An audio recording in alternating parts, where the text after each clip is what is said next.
Okay, I think we're going to get started. If we can have everyone take their seats, please.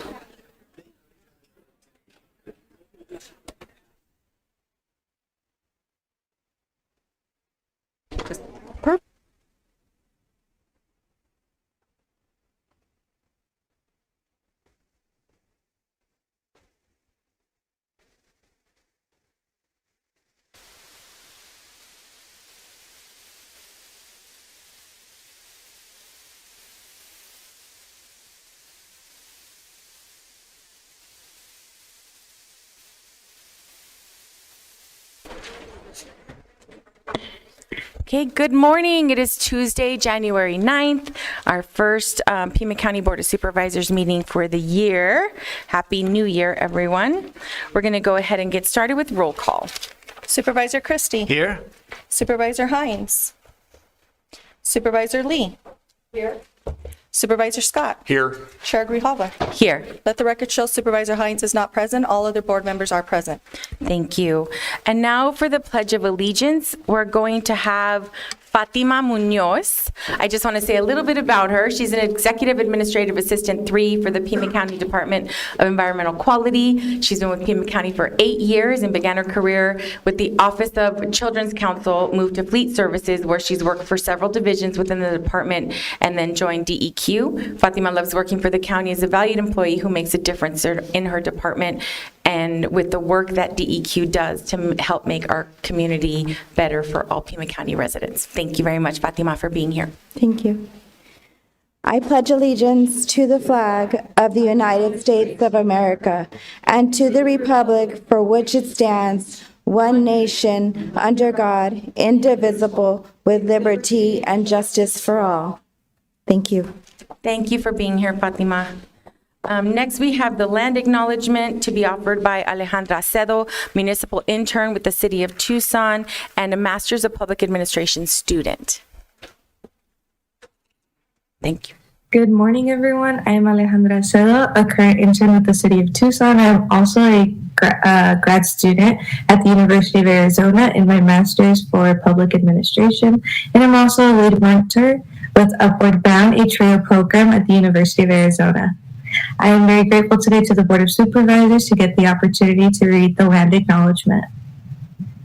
So on behalf of Pima County residents, we honor the tribal nations who have served as caretakers of this land from time immemorial and respectfully acknowledge the ancestral homelands of the Tohono O'odham Nation and the multi-millennial presence of the Passamaquoddy Yaqui tribe within Pima County. Consistent with Pima County's commitment to diversity and inclusion, we strive toward building equal partner relationships with Arizona's tribal nations. Thank you. Thank you, Alejandra, for reading the land acknowledgement for our board meeting. And then we have pause for pause.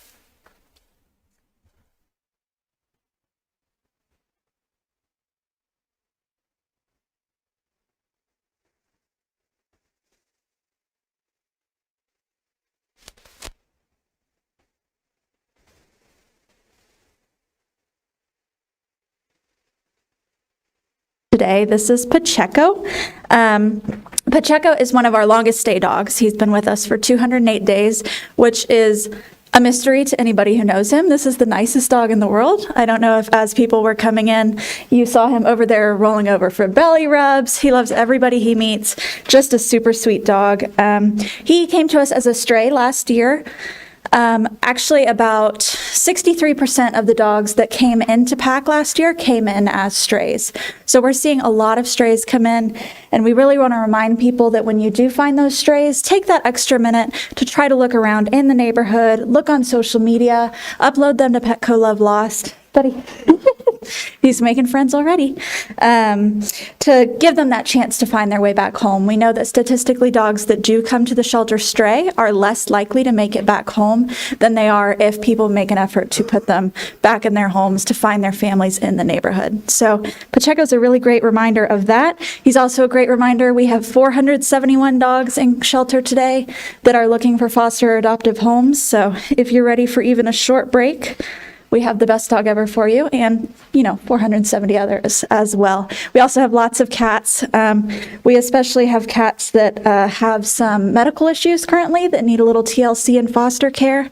So if you're interested in that, we've got plenty of those as well. Pacheco is laying down. He's showing off what a great dog he is. So all that to say, thank you guys so much for having us. Remember, whenever you're ready for your new best friend, we've got him. Thank you. Thank you so much for being here.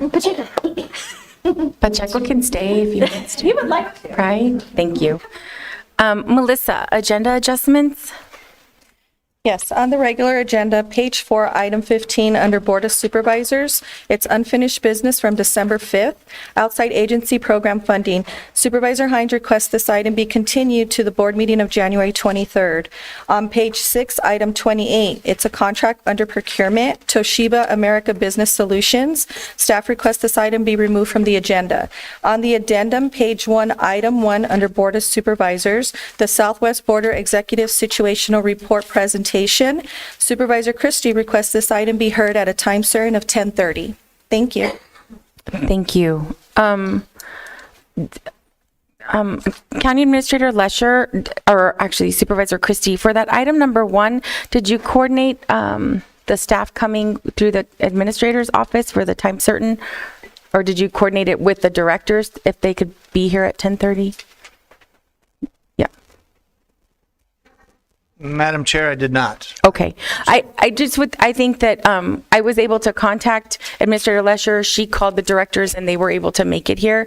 But I think that in the future, unless it's an elected person and we communicate with them directly, or our own staff doing presentations, I think we should, as a rule, coordinate that through the county I wasn't quite administrator's sure of the office. protocol. Yeah. I'd be glad to do Yeah. that if that's. Thank you. And I just wanted to say it's for all of us as a reminder, like the directors, I'm sure they had to In other words, we just shouldn't expect it to happen on us. Right. Right. And the county, and like I'd asked for an elected, and we've done it in the past, to come, but they don't have a supervisor. So we just sort of either ask them personally or put it on the agenda and hope it happens. But thank you. Chair And then, Gonzalez? yes. I'm sorry. As a courtesy, I did send the submission to the directors of OEM and GMI. Yeah, and then and they were able to make it, to rearrange their schedules to be here. And then we have a couple of other agenda adjustment requests. We're going to go ahead and move up after the oath of office for Dr. Lee. And welcome, Dr. Lee, to the dais. Yay, we're very excited to have you here. Thank you so much. Thank you. Right after her oath of office, number 5, we're going to move up 16, 18, and addendum item 3, 4, 5, and 6. And I think that those are the only items that have been moved around. Okay, good. Could you repeat that? Yes, of course. So after the oath of office, number 5, we're going to move up 16, 18, and then go to addendum item 3, 4, 5, and 6, as they have to do with leadership, and then we'll come back to the procedural item number 6. Okay. If everyone's okay with that, we'll go on with that. Okay. Now we're going to have the oath of office for Dr. Sylvia Lee, District 3 Supervisor, and it's going to be administered by her daughter, Brooke Lee Harris, and Dr. Roger Anderson, partner.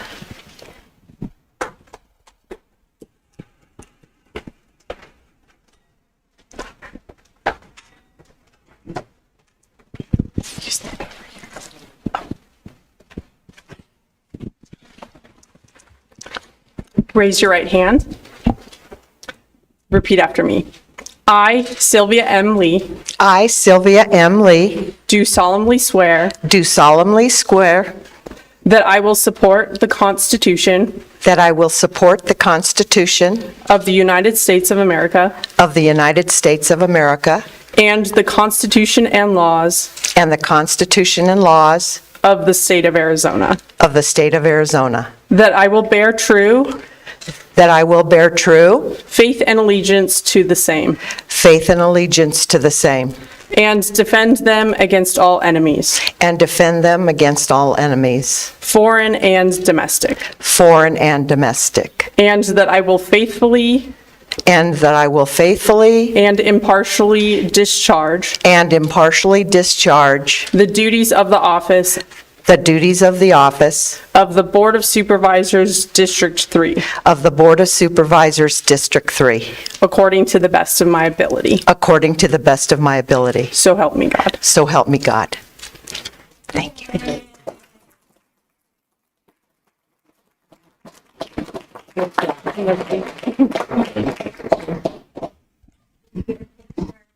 Did you get a picture? Get a picture.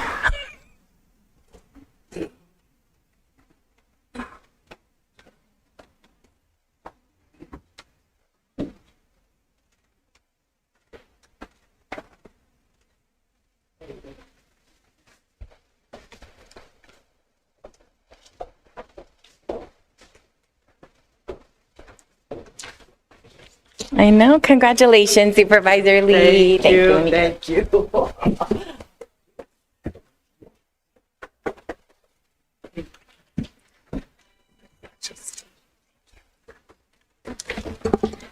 Thank you. So now we're going to move to item 16. This is an acknowledgement of Linda Mayrow, Director of Office of Sustainability and Conservation. County Administrator Lesher. Absolutely.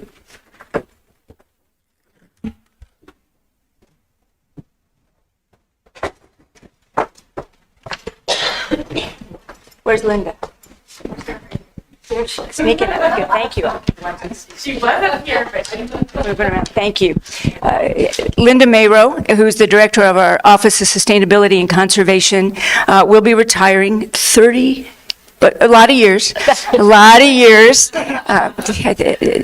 Linda came to us as our first archaeologist a long time ago and began all of the work implementing first both the 1997-2004 bonds in which $27, $28 million was earmarked by the voters for a variety of historical properties. I think some of you may be familiar with Canoa Ranch or Robles Ranch, the Curley School, some of the work out at Fort Lowell. And many others, and also a particular site, I think, when we look at the Valencia site, on the south side of Tucson, Linda was also able to get a State of Arizona Growing Smarter grant, another 10 million or so. But so much of the work that we've done, first of all, acquiring historic and archaeological special things that exist in Pima County, we have been thank you, Heritage. Have been Linda working with the Board of Supervisors to make that so, and also was the director of our first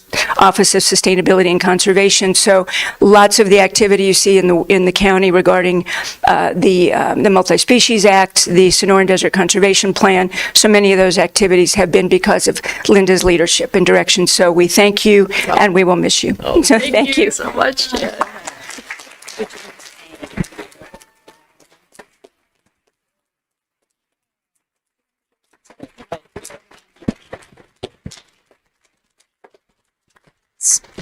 Thank you, everyone. It's really bittersweet to retire. I don't know how not to work. I love it. I love it. I really do. So when I've been asked about retirement, my first response is I'm grateful. I'm grateful for all the trust and support that past boards and county administrators and current boards and county administration has provided. And I remember the first day of work, my then director said to me, Linda, you have to learn to be patient. So I took that to heart and I said, I'm going to learn to be persistent instead. And so 35 years later, this has been a career of a lifetime. I have loved every minute, almost every minute. And I must say that, my enduring highlight of my career here has been to work with the Sonoran Desert Conservation Plan and to work with so many incredible staff. So And I do want to, I would be very remiss, I want to thank so many people I've worked with, but I would be remiss if I didn't mention having worked with former County Administrator Chuck Huckleberry and the late Maveen Behan in developing the Sonoran Desert Conservation Plan. And so with that, I want to thank you, of course, County Administrator Jan Lesher, Chair Thank you so much. and all the board members for your continued support for our conservation work. So thank you all. Thank you.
Thank you again, Linda, for 35 years of service to the county. So many of the areas in our community that are preserved, the ranches, open space is in large part to Linda and working together to create that. So thank you so much.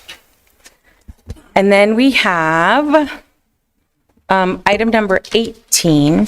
It's remembrance of January 8, 2011.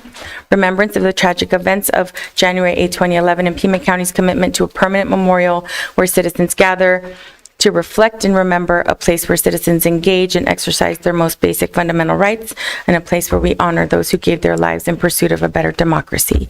This is an item that was brought forward by Vice Chair Scott. Thank you, Chair Grijalva. It was a privilege to join you yesterday at the January 8th Memorial to take part in the solemn ceremony honoring those who lost their lives that day, those who were injured, and those who responded to the call to service.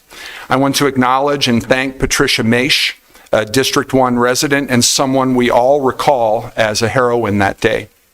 She contacted me weeks ago to see what the county could do to ensure that the events of January 8, 2011 were appropriately remembered this year. Her caring and leadership resulted in yesterday's events and this moment as well. I also want to thank Ms. Lesher and her team for all they did to help our community come together in memory and recognition. Although the tragic shootings on January 8, 2011 took place in District 1, I know that they affected each of my 4 colleagues as they did everyone else in our county.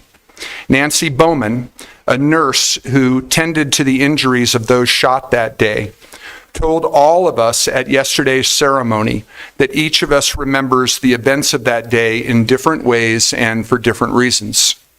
Former Congresswoman Gabrielle Giffords, who was grievously wounded that day, was asked yesterday to share a few words. Right away, she responded by saying, "Fight, fight, fight." Many of us in our community and across our country stand with Gabby in the courageous fight against gun violence that has been the cause of her life since she was shot that day. No matter how we remember the events of January 8, 2011, the most important and fitting thing we can do is remember and treasure the memories of those we lost that day. A former colleague of mine asked me to speak at a ceremony last month honoring her son and others who lost their lives defending our nation. I read the following verse at the ceremony and felt it was very appropriate to also offer today. At the rising of the sun and at its going down, we remember them. At the blowing of the wind and the chill of winter, we remember them. At the opening of buds and in the rebirth of spring, we remember them. At the blueness of the skies and the warmth of summer, we remember them. At the beginning of the year and when it ends, we remember them. As long as we live, they too will live, for they now are a part of us as we remember them. When we are weary and in need of strength, we remember them. When we are lost and sick at heart, we remember them. When we have joy we crave to share, we remember them. When we have decisions that are difficult to make, we remember them. When we have achievements that are based on theirs, we remember them. As long as we live, they too will live, for they are now a part of us as we remember them. At this point, Chair Grijalva, I'd ask that we play the video, the slideshow that the comms department has put together. Thank you.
Chair Grijalva, at this point, I'd like to call on District 1 constituent Patricia Maish, who would like to address the board.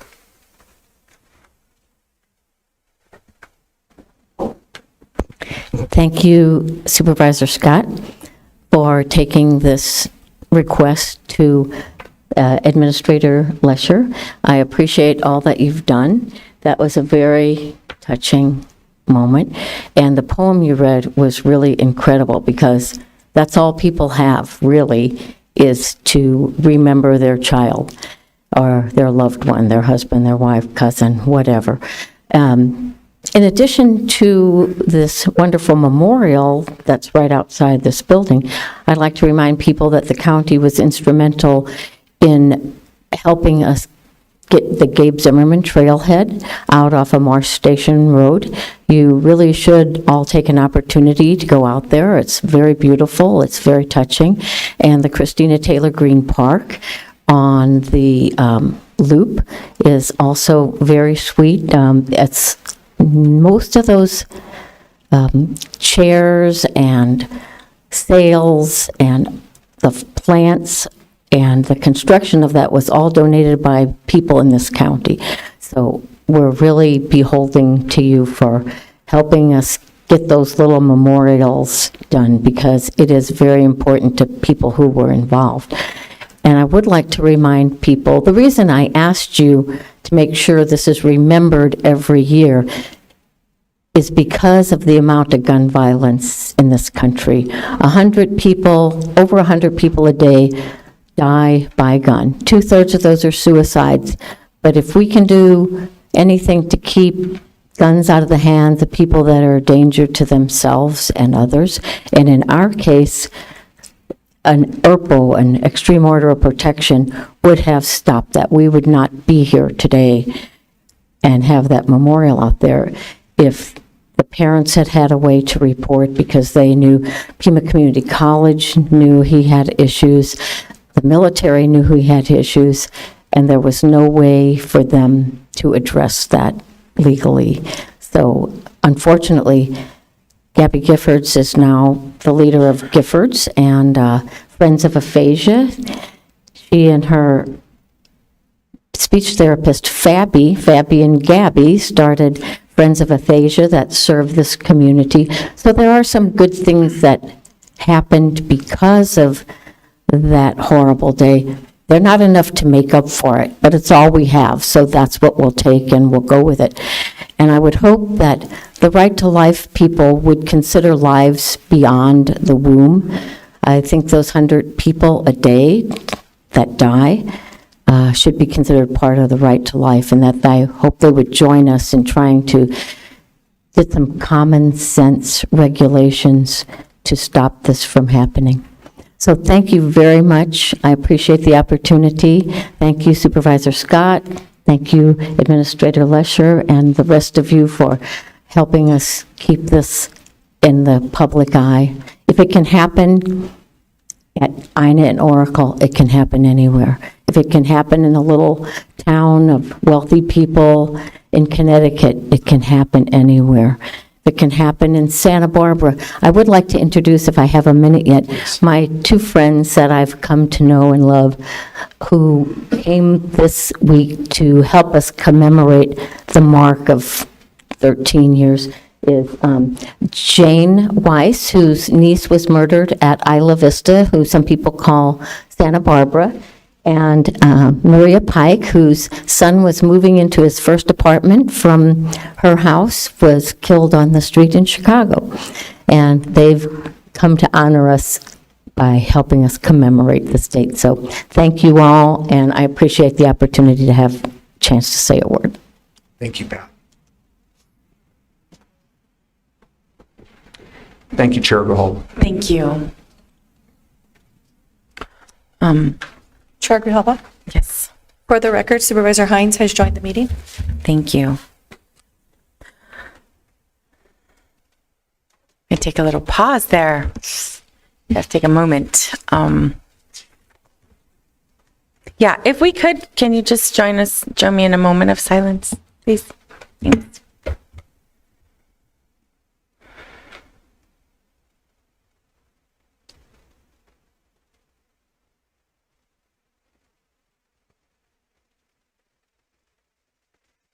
Thank you. Yeah, that area out there, the January 8th Memorial, is a really perfect space to just sort of sit and be quiet and reflect, which was the whole day, the whole purpose of the day yesterday. So it was really nice to see you all there and have an opportunity to be in community with so many people who were directly affected by the events of January 8th.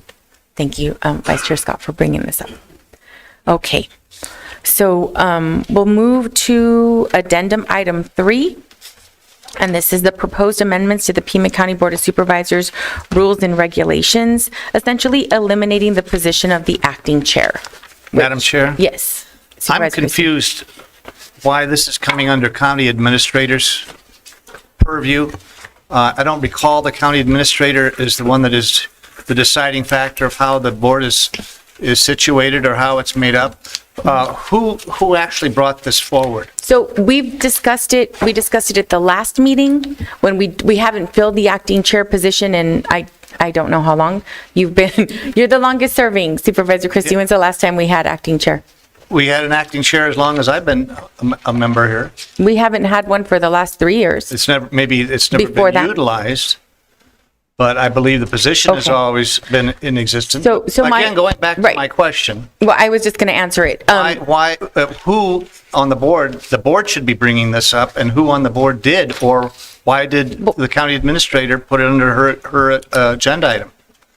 Did you bring this forward, Ms. Fisher? Chair Grijalva, Supervisor Christie, it was discussed at this meeting. There have been conversations about looking at the bylaws. I put together a draft, whether it was placed under a board or county administrator, you are correct. I don't govern the rules, but at the request of the board, I bring forward documents for you to review and. Well, I'd like to have this continued until we get this properly posted and properly noticed and assigned to whoever on the board has brought this before the Board of Supervisors. I don't feel it appropriate that someone who is basically, we are the boss of, the county administrator, defining what the role of the positions of the board are. I think So if somebody on this board has ideas or preferences about how this should be done, that supervisor should take responsibility for it and claim it as their own and bring it forth as their own. So I would move, Madam Chair, that this be continued until that occurs. Okay, that died for lack of a second. I think the reason why it's here is because we're voting on our leadership on the agenda, and acting chair is not a position that we've added in the time that I've been here. And when I asked Supervisor Bronson about it, she said, we don't really utilize the acting chair. That's the vice chair. So if I'm not here, it's the vice chair, not the acting chair. So, Madam Chair, did you bring this forward? No, I thought that it was already addressed, and then when this item came up for item number 6, and we still had acting chair listed as chair, vice chair, and acting chair, I thought we addressed that the meeting before. Okay, so and now our clerk reminded me that we didn't have an item on it. My That's what request this for is. a continuance failed, for Correct. lack of second. So now it goes back to the county administrator because it's under her heading. It would be appropriate for the county administrator to define and to justify these requested changes. We discussed it at our meeting. That's why it's on the agenda. It could have been under the clerk's office. I think our county administrator said, we're happy to put something on the agenda because it's not under my office necessarily either. It is under the board's auspices, not the county administrator. I understand That's that. my point. Okay. Now, since I failed to make that continuance, it's incumbent then that the county administrator interpret and define and justify these changes. Chair Chair Grijalva. Grijalva, Supervisor Christie, I brought them forward at the request of the board, as we do as staff. There are many items on this agenda that we bring forward. It was discussed at the last board meeting. It might have been mentioned by the chair, something about putting it off till the next meeting when we had the vacant district seated, but it was never discussed at any length, and it was never put forth by a Board of Supervisors member. This is Board of Supervisors proposal, not a county administrator. I understand Correct, and that. it is here for consideration of the board today. board, right. To So amend, who's vote going to up or vote explain down. all of this? I don't understand what the issue is. We haven't had an acting chair for 3 years. And so I don't understand what the big, Big you're deal making is? it, yeah, I don't think it's a big deal. But let me go ahead and Supervisor Scott had asked to speak, and then we'll have a discussion or not. Chair Grijalva, thank you. In January 2021, we appointed Supervisor Bronson to be the chair. We appointed you to be the vice chair. We reappointed both of you to those positions in January of 2022.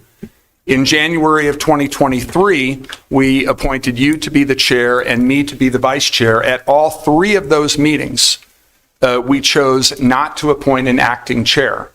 And the previous board, the one that was seated before us, might have had an acting chair. We never have.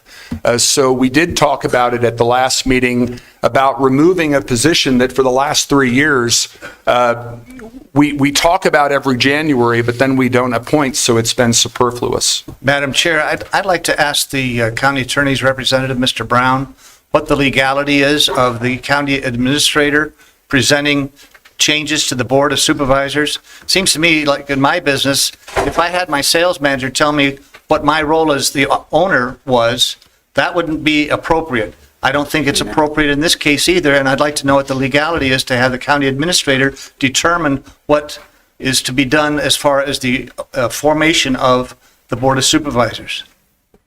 Chair Grijalva, Supervisor Christie, I think in this instance, or in a similar instance, the county administrator is simply proposing. I think the county administrator is not defining anything. She's simply making a proposal, and it is up to the board to adopt revise or not adopt. Okay, that if I appreciate that, and therefore, back to my original point, the county administrator can explain her proposal.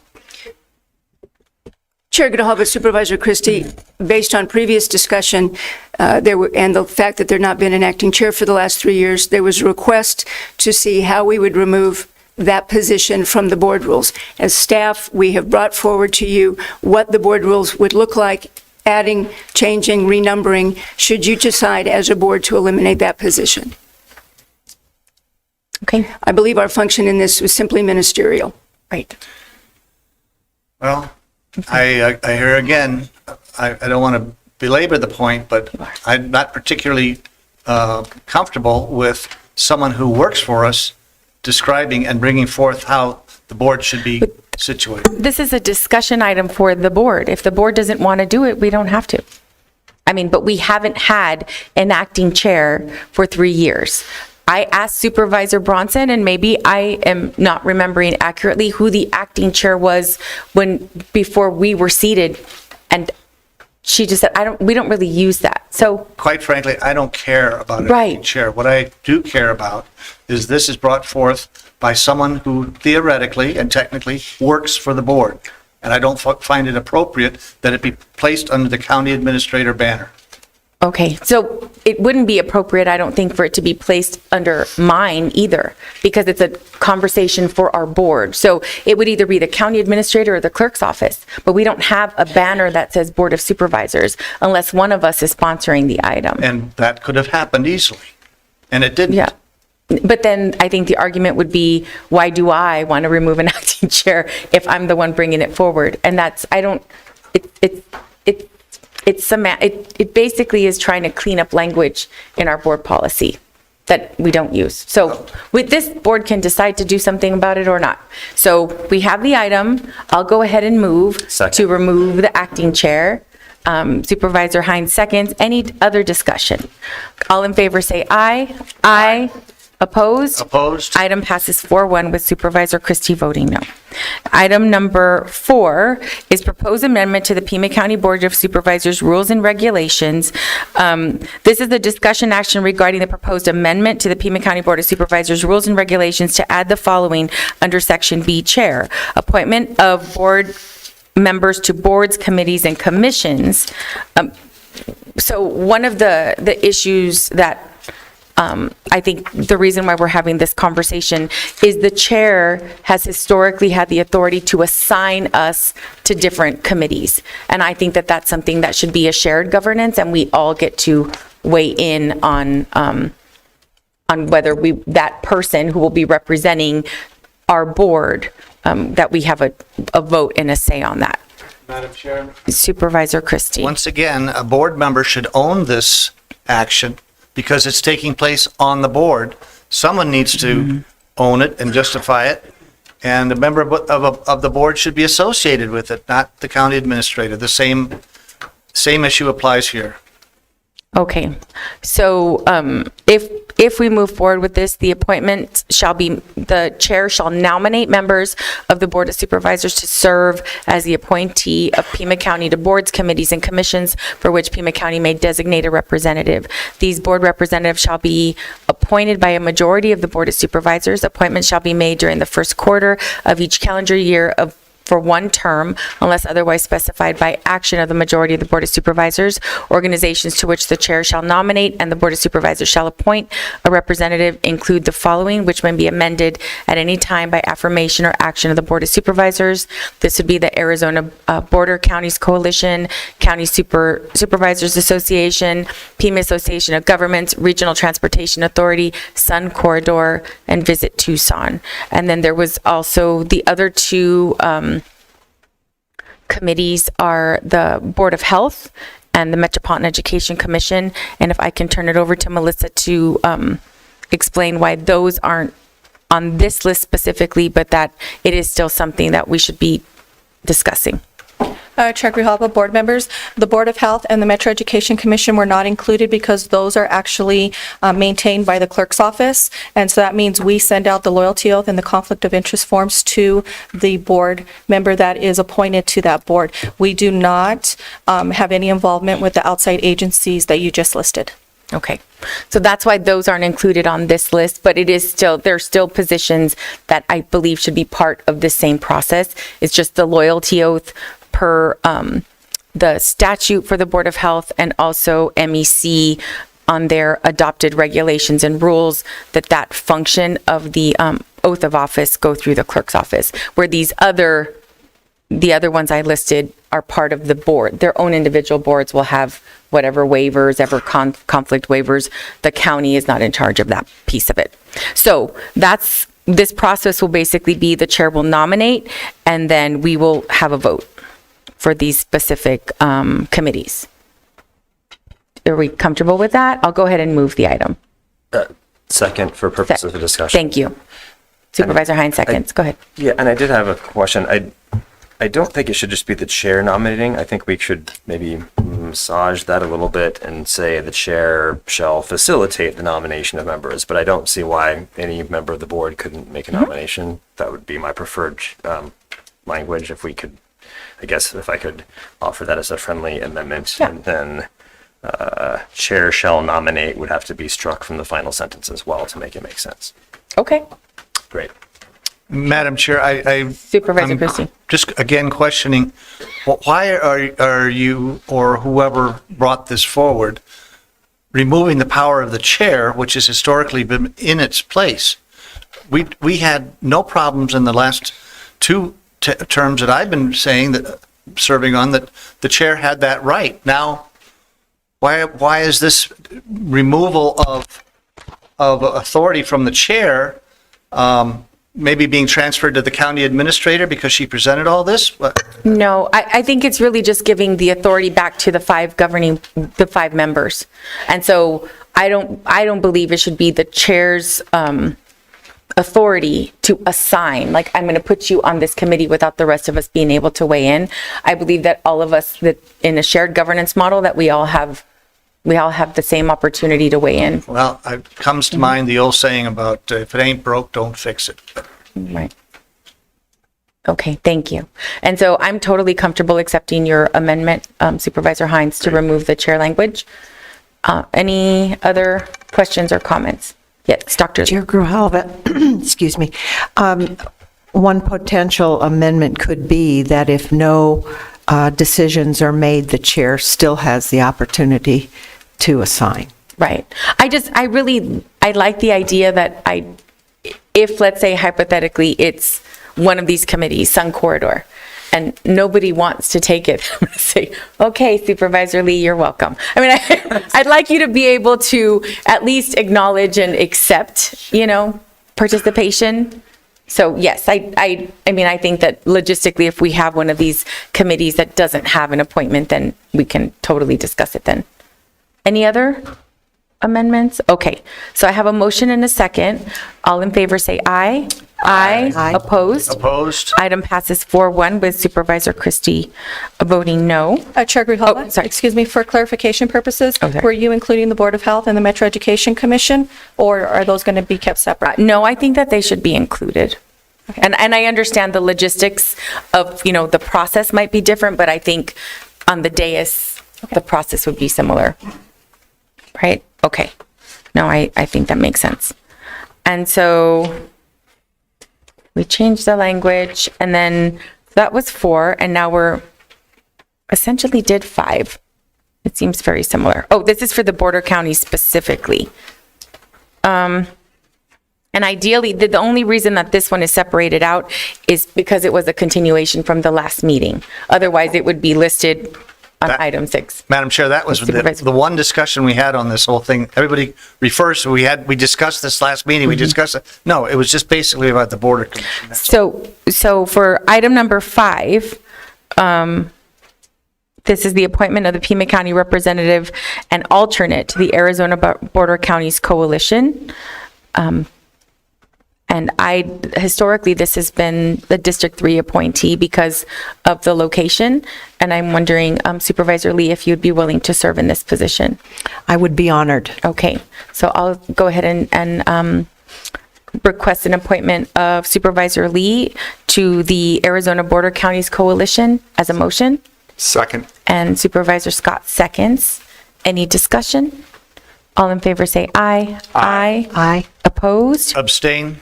Item passes 4 and 1 abstention. Okay, so then there's also the appointment of an alternate in case Dr. Lee can't attend the meeting for some reason. Any interested parties? I'll serve as the alternate. I see a lot of movement here. I'll serve as the alternate. So I'll go ahead and move myself, I guess. Second. Okay, I have a motion, a second by Supervisor Scott. Discussion. All in favor say aye. Aye. Opposed? Abstain? Item passes 4-0 and 1 abstention.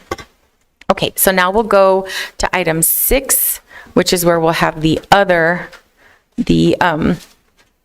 committees that, so County Supervisors Association, this is the Legislative Policy Committee. This is a committee that Supervisor Scott has served in. Chair Grijalva? Yeah, Supervisor Scott. I wonder if I could read a brief statement Absolutely. Addressing this item before we move forward. When considering board leadership positions, I think it's important that each of us determine where our individual efforts should be directed. Those considerations should be guided most by what is best for the people we represent as supervisors, but also by thoughts about how the board can best work together. Our learned experience and how we hope to build on it should also be significant considerations. With all those factors in mind, I want my colleagues to know that my highest priority is to continue to serve as the county's representative to the Pima Association of Governments Regional Council and the Regional Transportation Authority Board. I have served in that capacity since January 2021 and have developed strong, respectful working relationships with the other members of those bodies.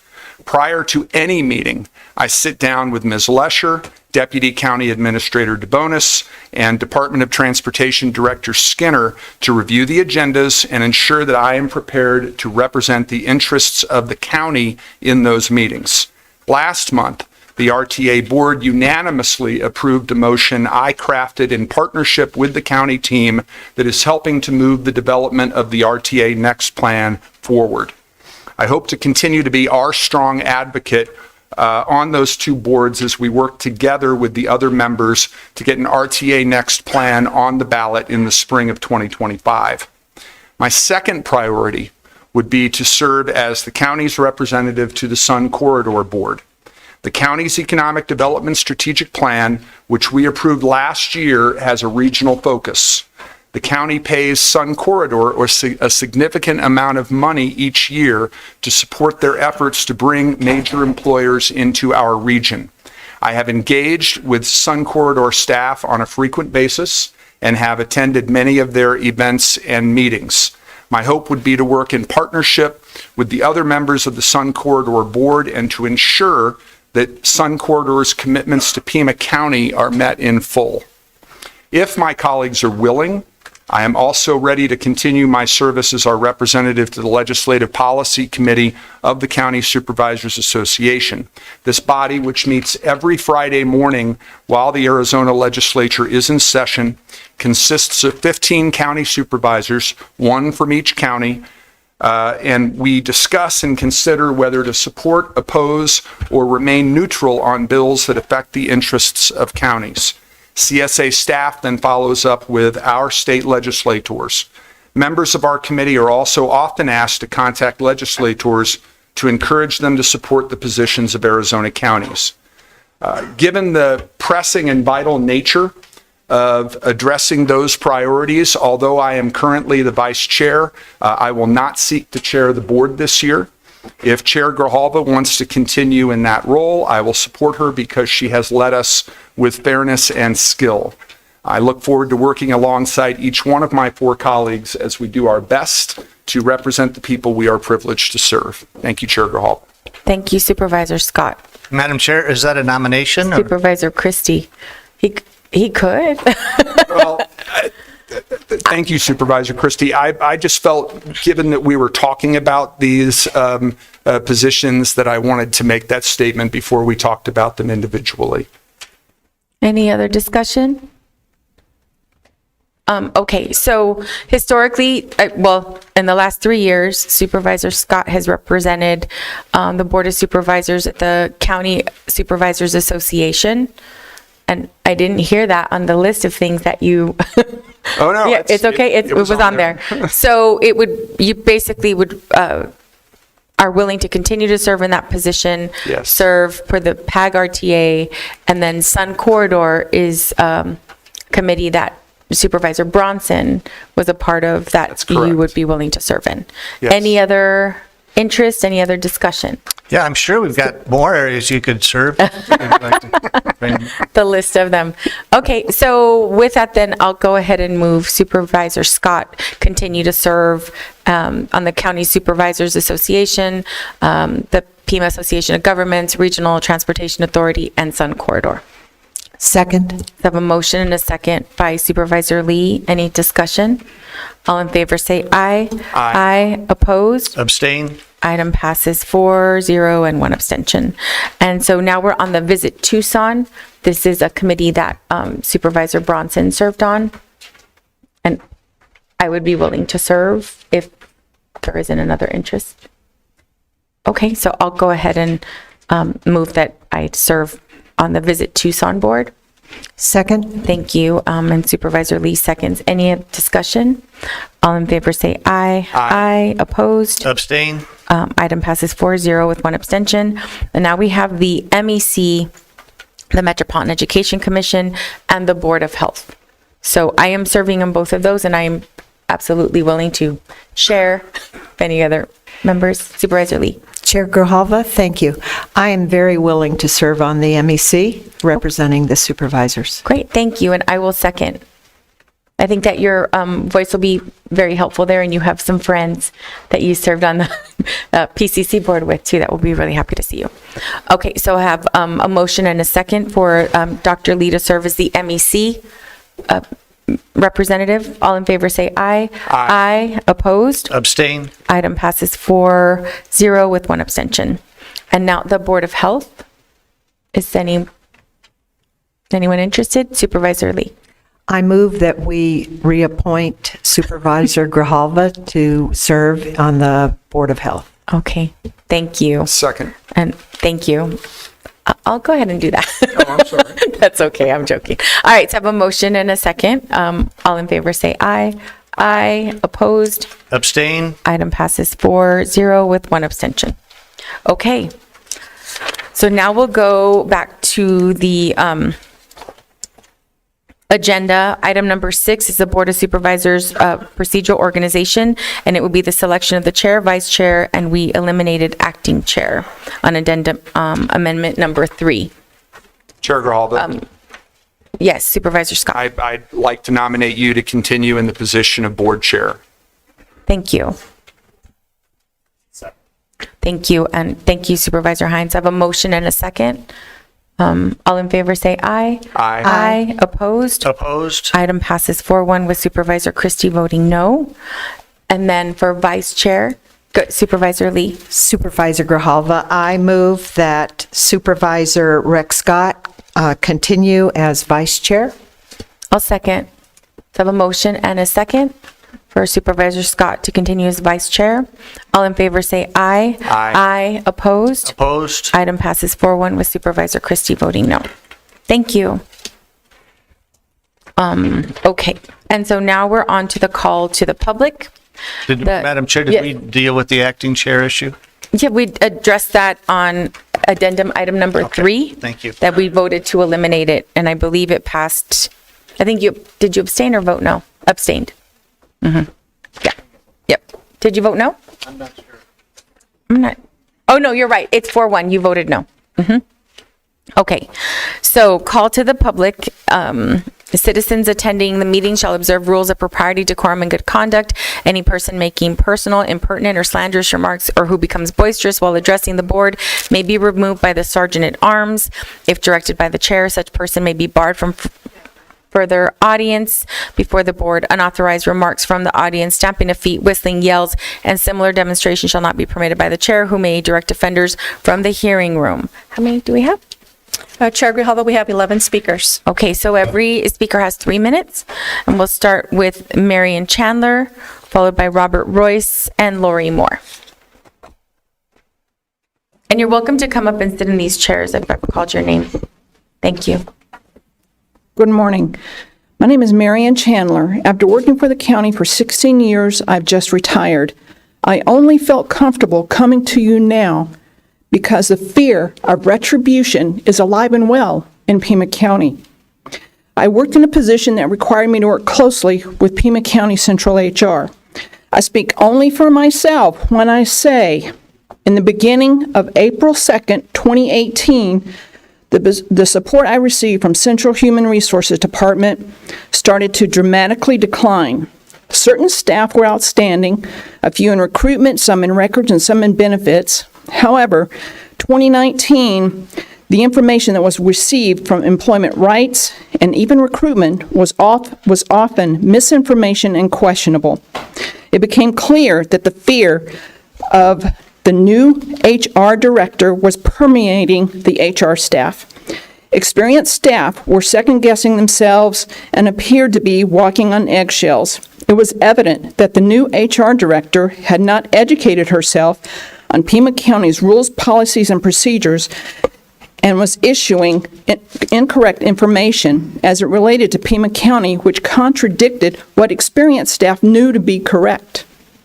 I often wonder how much the HR director herself now knows about personnel policy, merit system rules, and admin procedures, and how new staff are currently trained to interpret these important guidelines for directors, supervisors, and employees. Since 2019, there's been very little institutional knowledge left in that department because, feeling threatened, the director made calculated and manipulative steps to remove anyone in the department who had institutional knowledge and a grasp on personnel policies, procedures, and disciplinary issues. The county administrator is either not aware or chooses not to be aware of the HR director's ignorance of county personnel policies and procedures. I'll leave it there, and I'll come back and follow up next meeting. Thank you. Robert Royce? Good morning, I'm Robert Royce. I want to welcome the new board member, Dr. Lee, Supervisor Lee. Supervisor Scott, I was impressed with your thoughtful approach to the appointment process 3 weeks ago. The fact is, if you'd put the same amount of thought into all of your decisions this last 3 years, I wouldn't be running against you this year. But having decided in the course of last year and given it a lot of thought, I just have to face the reality. Pima County needs my Pima County, City of Tucson, sales tax, property tax reform. We cannot allow the three of you to continue to raise property taxes, which will ultimately be driving people out of their homes, possibly myself included, since I'm having an issue keeping up with my taxes for the first time in my life since my small hobby business was eaten by the pandemic. That's just the reality. It's just a reality that I have to deal with, and if I can get the voters in District 1 to accept that, then I can win. The principles that I have lived my entire public life under, which is turned 60, my public life turned 60 years old this September. These principles were proven long before I was born. So when I applied them in Fayetteville, Arkansas, in my reform efforts to totally transform the city, I was not too shocked when I saw that immediately after the reform took place, with the improved behavior of everyone pretty much in the city, that poverty went down immediately and prosperity went up. That's just Principles that were proven long before I was born, I applied them myself, and I proved them to myself, and now I want to apply them here. We need to contain the sprawling, oversized county government and the ever-raising taxes that it implies. And no Democrat can do it, because what I'm planning on doing as far as tax reform will be just another tax raise coming from a Democrat. It's up to me to convince the voters that I'm sincere when I tell them that 75% of the new revenue stream will be used to reduce property taxes in Pima County. The property taxpayers, businesses, homeowners, they need a break. That's what my campaign's all about. Thank you. Thank you. Lori Moore, followed by Sharon Green, Susan Kelly, and Daniel Gutierrez. My name is Laurie Moore. I live in District 1, and I support school choice through the ESA Scholarship Fund for students. The Democrats who voted for Joe Biden and his open the border to the world policy have ushered in a tsunami of migrant children from more than 176 different countries. Migrant children will be showing up for some sort of education.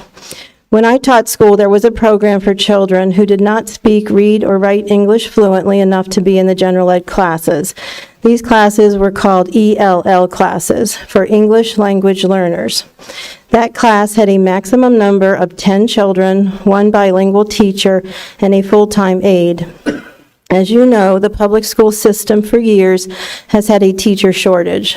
Now there are hundreds of thousands of children coming across the border. There will not be enough teachers and ELL classrooms to accommodate all these languages. The teachers will now play the DEI card, inclusion for all. Inclusion will place the non-English speaking children in the general ed classrooms. They will be in small, diverse groups of 4, and the equity will be this: no one will be getting an education. Listen up, parents. Your English-speaking child will now be the teacher and the interpreter of a small group of non-English-speaking children. DEI will still remain, as I call it, destructive educational ideas. And let's not forget that teachers, school boards, and unions are all DEI, or as I refer to them, diabolical, egomaniacal ignoramuses, and they know what is best for your child. Over 73,000 children have left the public schools and are benefiting from the Empowerment Scholarship account. Parents should visit the school of their child. Middle school and high school parents should stay an entire day. Remaining in public schools means indoctrination into the woke DEI experiment. Your child should not be a guinea pig to DEI, and it's only going to get worse. Thank you. Thank you. Sharon Green. Good morning. In May 2023, Naomi Wolf concluded that the greatest crime against humanity ever recorded in history has occurred in the past 3 years, since the rollout of the COVID-19 vaccines, which proved to be neither safe nor effective.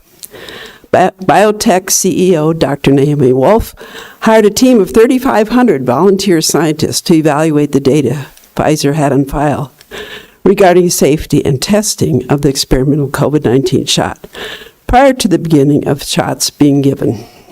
The deadly impact on the world's population from COVID shots has resulted in 17 to 20 million deaths through the world. That is 3 times as many deaths as occurred from the Holocaust in Germany in World War II. 3 times as many deaths.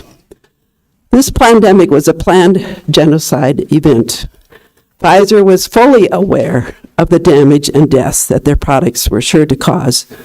The results are published in her book, Facing the Beast: Courage, Faith, and Resistance in a New Dark Age.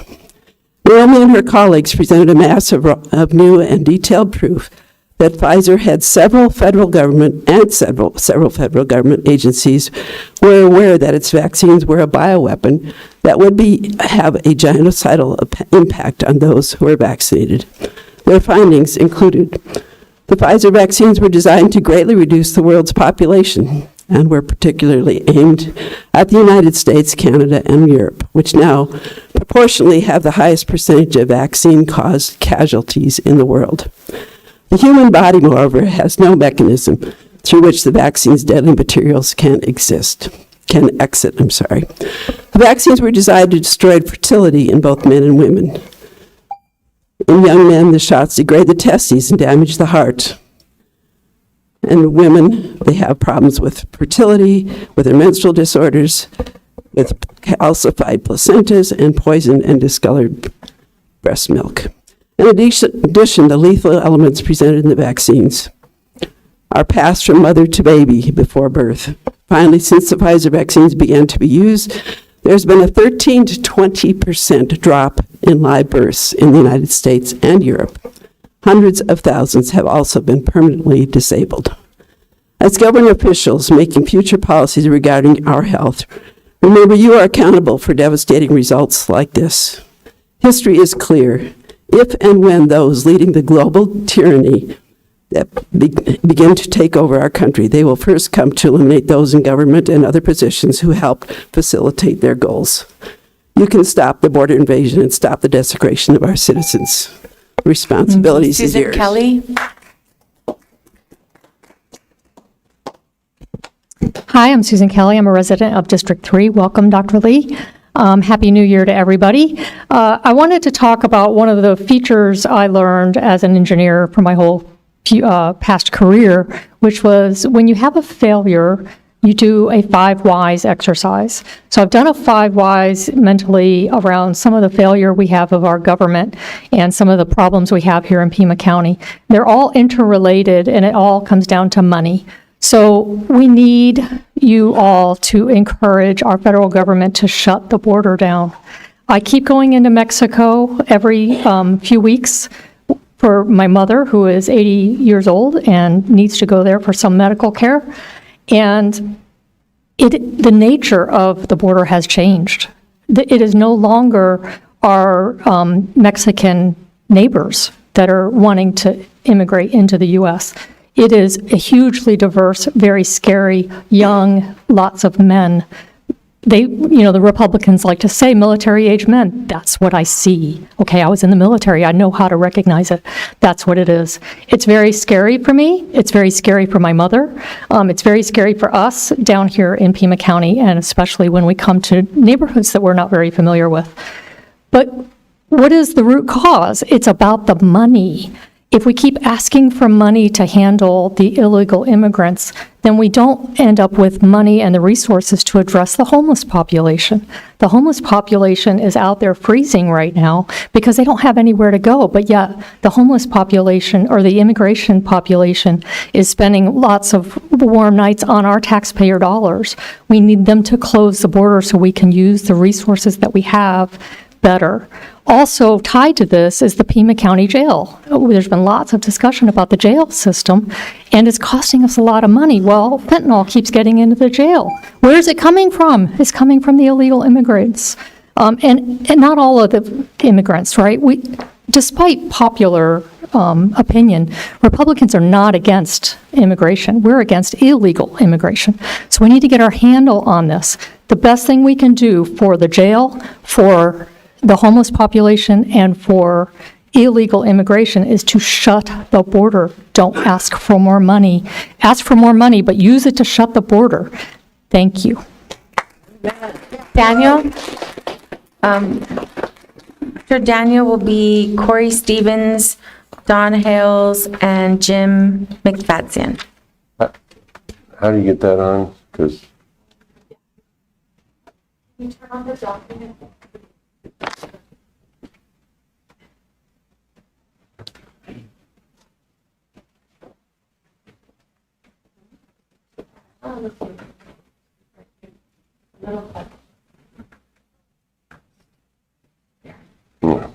I need that because it's Judge Bergen, presiding judge of Pima County.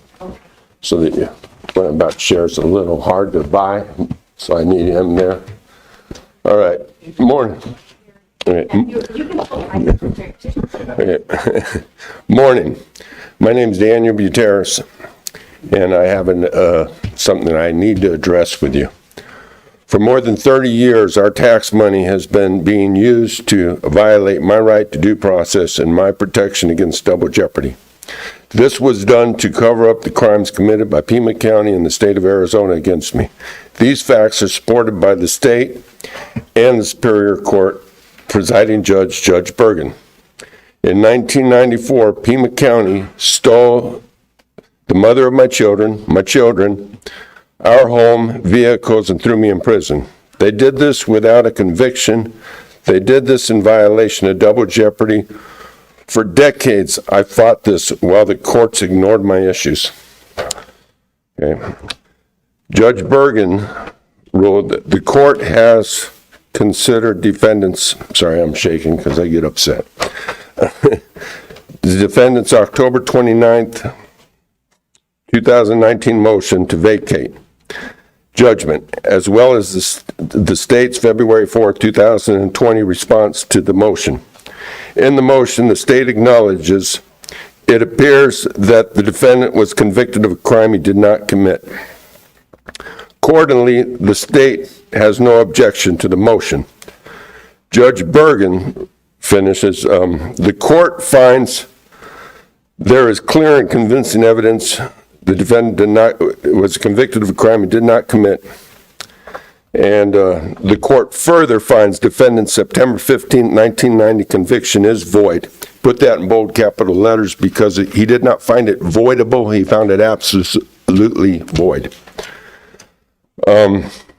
The conviction was void in 1992, and there, plain and simply, isn't one in my file for the crime I was sent to prison for. That means Pima County and the state of Arizona put me in prison without any authority whatsoever to do so.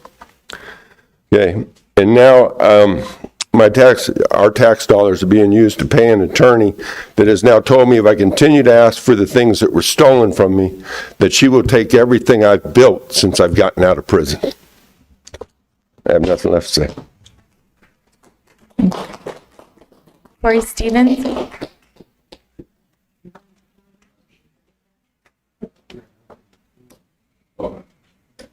Good morning.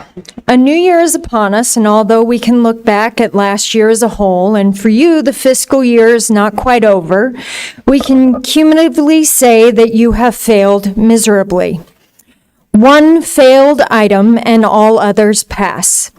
This budget is like our border. There's no oversight, no accountability, reckless spending. You don't know who is coming in or going or who is going out, who is benefiting, and there is certainly no end in sight.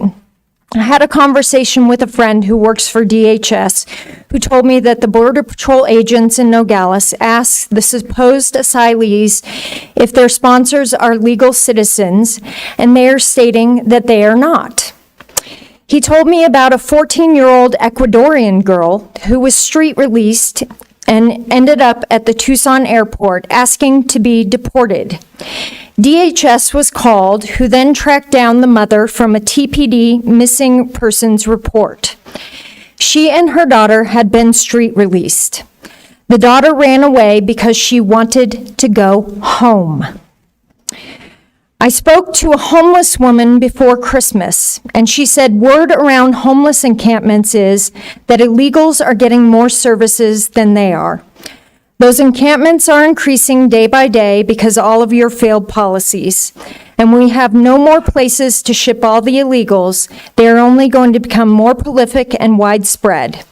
So while we wait for another $2 billion budget, I'll be door knocking every day with this 18-page progress report, your report card.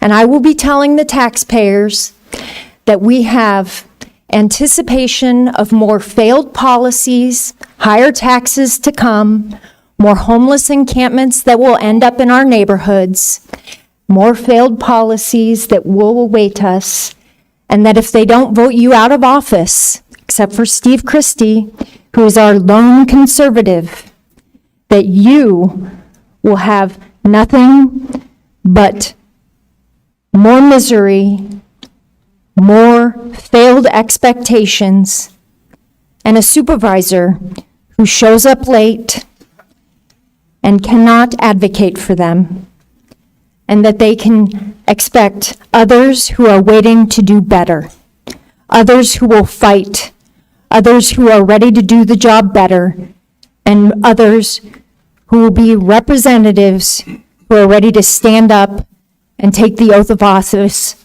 more seriously than you do. Don Hales?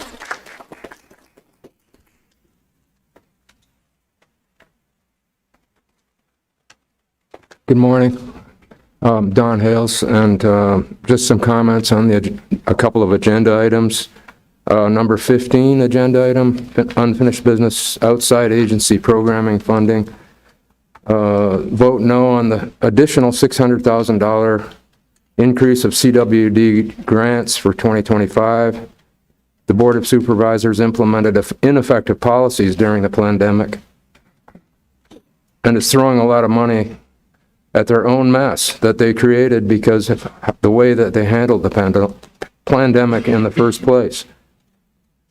Just some anecdotal evidence of the mess we created, Board of Supervisors. Look at the stock price of Pfizer and Moderna. I mean, everybody knows what a mess it was, and you supported it. Agenda 26, $200,000 increase in, let's see, advocating a $200,000 increase in one of the amendment number 8 of agenda item 26. Please provide details on the medications and supplies that would be purchased, and vote no on any increased funding. Turn down the 600 or the 200,000 additional. Item number 35, agenda 35. Vote no and turn down those grants. There's $1.8 million grant funded by our federal tax dollars. Let's see. Perhaps you could restrict this fund. So this funding is for, I mean, it's for illegal aliens who were called legal, I guess, in the documentation. The grants would be completely unnecessary if there were political will to control the border in a historically responsible way. Perhaps we could consider restricting the funding to legal immigrants. And I don't know if they're getting anything, legal immigrants. Thank you. Jim McFadden, followed by Dave Smith, and my last speaker is Chair Grawla and fellow supervisors, my name is Jim McFadden. I'm precinct captain 127 and 184 in LD 17, Republican Party. I stand before you today wishing you a happy new year. Because you know what? It's going to be a happy new year. Because our PAC, the Freedom Works PAC, is going to make sure that we elect candidates. They are respectively Corey Stevens, behind me, Steve Spain, and Jana Wittenbreaker in District 3, 2, and 1. You guys, it's going to be a Republican supervisor board. Face the facts. Now I'll go into what I want to talk about. I'm probably going to be duplicitous here in terms of what I'm saying because a lot of people have already spoken and said a lot of the same things, but your spending is just out of control. It just seems to be blank checks all the time. You look at Agenda 27, okay, here's $2 more million for pharma. What's the pharma? Where's the breakdown? What is it for? What is the pharmaceutical? Is it for the illegal aliens that we need to take care of and our homeless are sitting there in encampments along with veterans? The interesting one, frankly, to me is agenda item 30. hotel shelter services. This has been going on since 1921. We're now in amendment number, I believe it's 10, to support vulnerable asylum seekers during respiratory season. Now, my understanding, an asylum seeker is somebody who fears violence and persecution or threats to their lives. We just had 64,600 in the month of November in the Tucson sector alone. You're going to tell me 64,600 are asylum seekers? There are 170 different countries represented by those people crossing the border. They're asylum seekers, and you're housing all over Tucson? Sorry, but BS. It's not true. It amazes me that you can continue to spend another, what is it? I forgot the amount now. It's 2 million, 2 million additional. I can't keep track of all the monies here. I looked through all the printouts, and it just, you just stop. And then you have here on, I think it's on item 35, the immigrant emergency care and testing. In fact, you had a fair to get more county health people. Thank you. Dave Smith? And then I just have one other speaker after Mr. Smith. If anyone else wanted to speak, please put your card in. All right. Happy New Year, everyone. We're back here in the mix. Again, Dr. Lee, welcome to the board and the adventures you'll have with us every couple of weeks.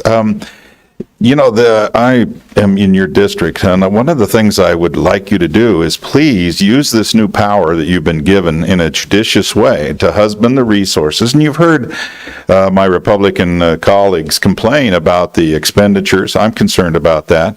I'm concerned, for instance, that we as a board, you as a board this morning hasn't acknowledged today is Law Enforcement Recognition Day. And that's a very important day. We seem to never miss any particular militant, political, ideological day, but a day where the men and women who risk their lives daily to keep our society free and safe should be acknowledged. So I'm sure before this day is up, you will acknowledge it.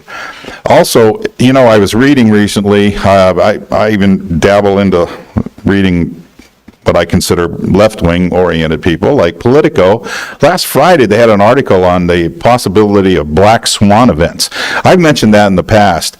We have millions and millions of undocumented people you call refugees. They're not refugees, again, so well articulated a minute ago. These are people who we know nothing about. Now, remember, I say again, 9/11 was conducted by 19 people who overstayed their visas. We have millions of people. We have 1.+5, I hear all these different numbers now about how many gotaways. That's somebody who specifically avoided the largesse that Pima County is giving up to everyone who comes illegally. I sit at the airport and I see the special line for the illegal immigrants who have their little manila envelope, and I challenge myself to think, what do we know about this fellow? Who ran the background? Why is this person being subject to far less scrutiny than I had to get a new driver's license a couple of years ago because the government wanted a better driver's license for the citizens. We're all growing quite weary of this need to punish the citizenry for whatever reason, whatever your ideological reason is. And certainly now this board is highly divided ideologically. But what I challenge you to do is think seriously. What is the black swan event that may go down? Why might these people be desperately necessary? One of the things Politico left out was any kind of concern about riots, but every time we have a presidential election in recent years, we see the left riot rather dramatically, yet we don't hear anything about that concern. We hear no more concern about terrorist attack. They're worried about China attacking. Well, that was odd for a left-wing group to be concerned about that. It seems most of them Chinese own the Chinese Communist Party owns a large number of our American businesses and perhaps even leadership. We're not sure because we don't know. Too much of it is behind a veil of uncertainty. One of the black swans I'm terrified events is another major terrorist attack. So I challenge you, look, conserve, husband our resources, protect our communities, and I thank you. B?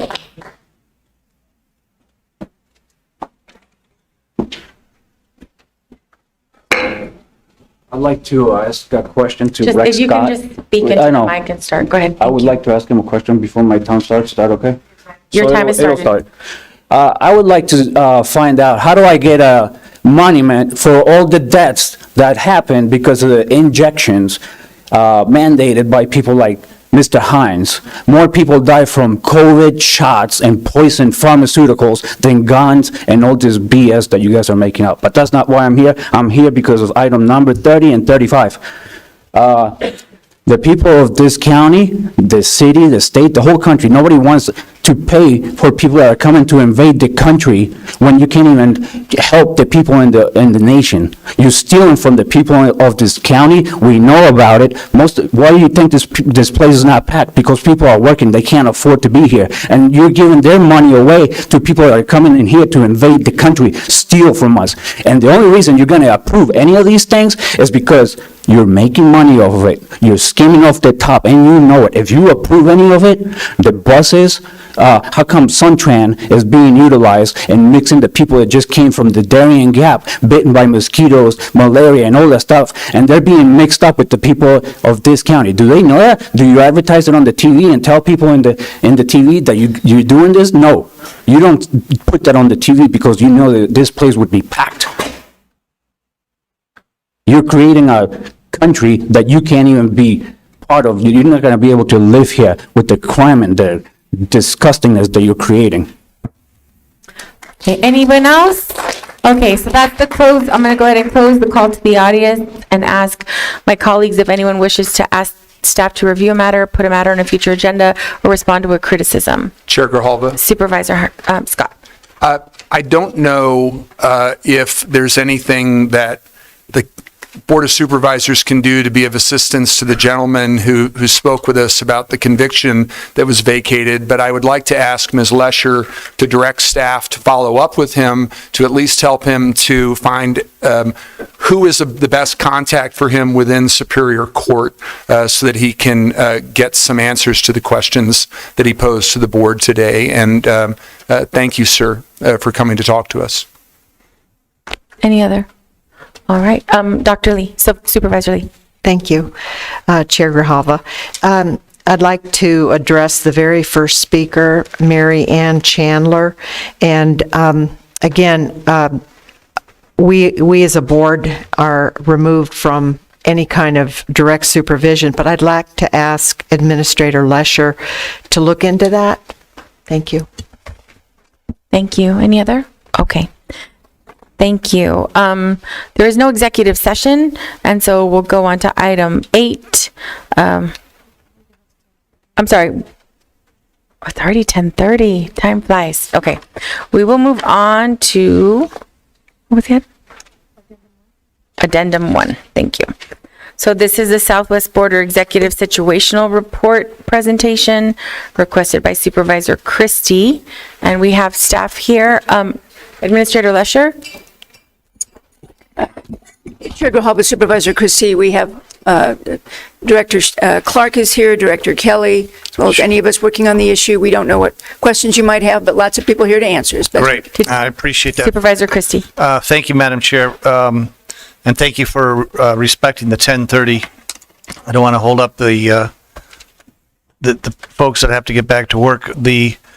I also want to express my appreciation to the Office of Emergency Management for printing their weekly update on the county administrator's website and allowing the board and the administration, as well as the public, should they find it, to view your weekly update of the border situation.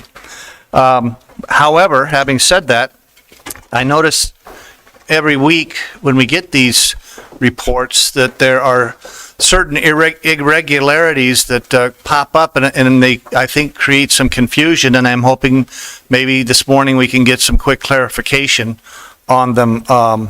For instance, if you look at the original, the December 21st to the 27th report, the first sentence says, the Tucson Sector Border Patrol continued community releases, commonly referred to as street releases, of legally processed asylum seekers, LPAS, in Tucson, Douglas, and Nogales, and other communities. So this sentence says that there are being processed asylum seekers being released in Tucson, but then you go down 3/4 of the way into the same report, and it says no street releases occurred in Tucson. Does that mean ever, or for that week, or what are we experiencing here? It's mentioned that there's street releases in Tucson at the beginning, but then it says there's no street releases.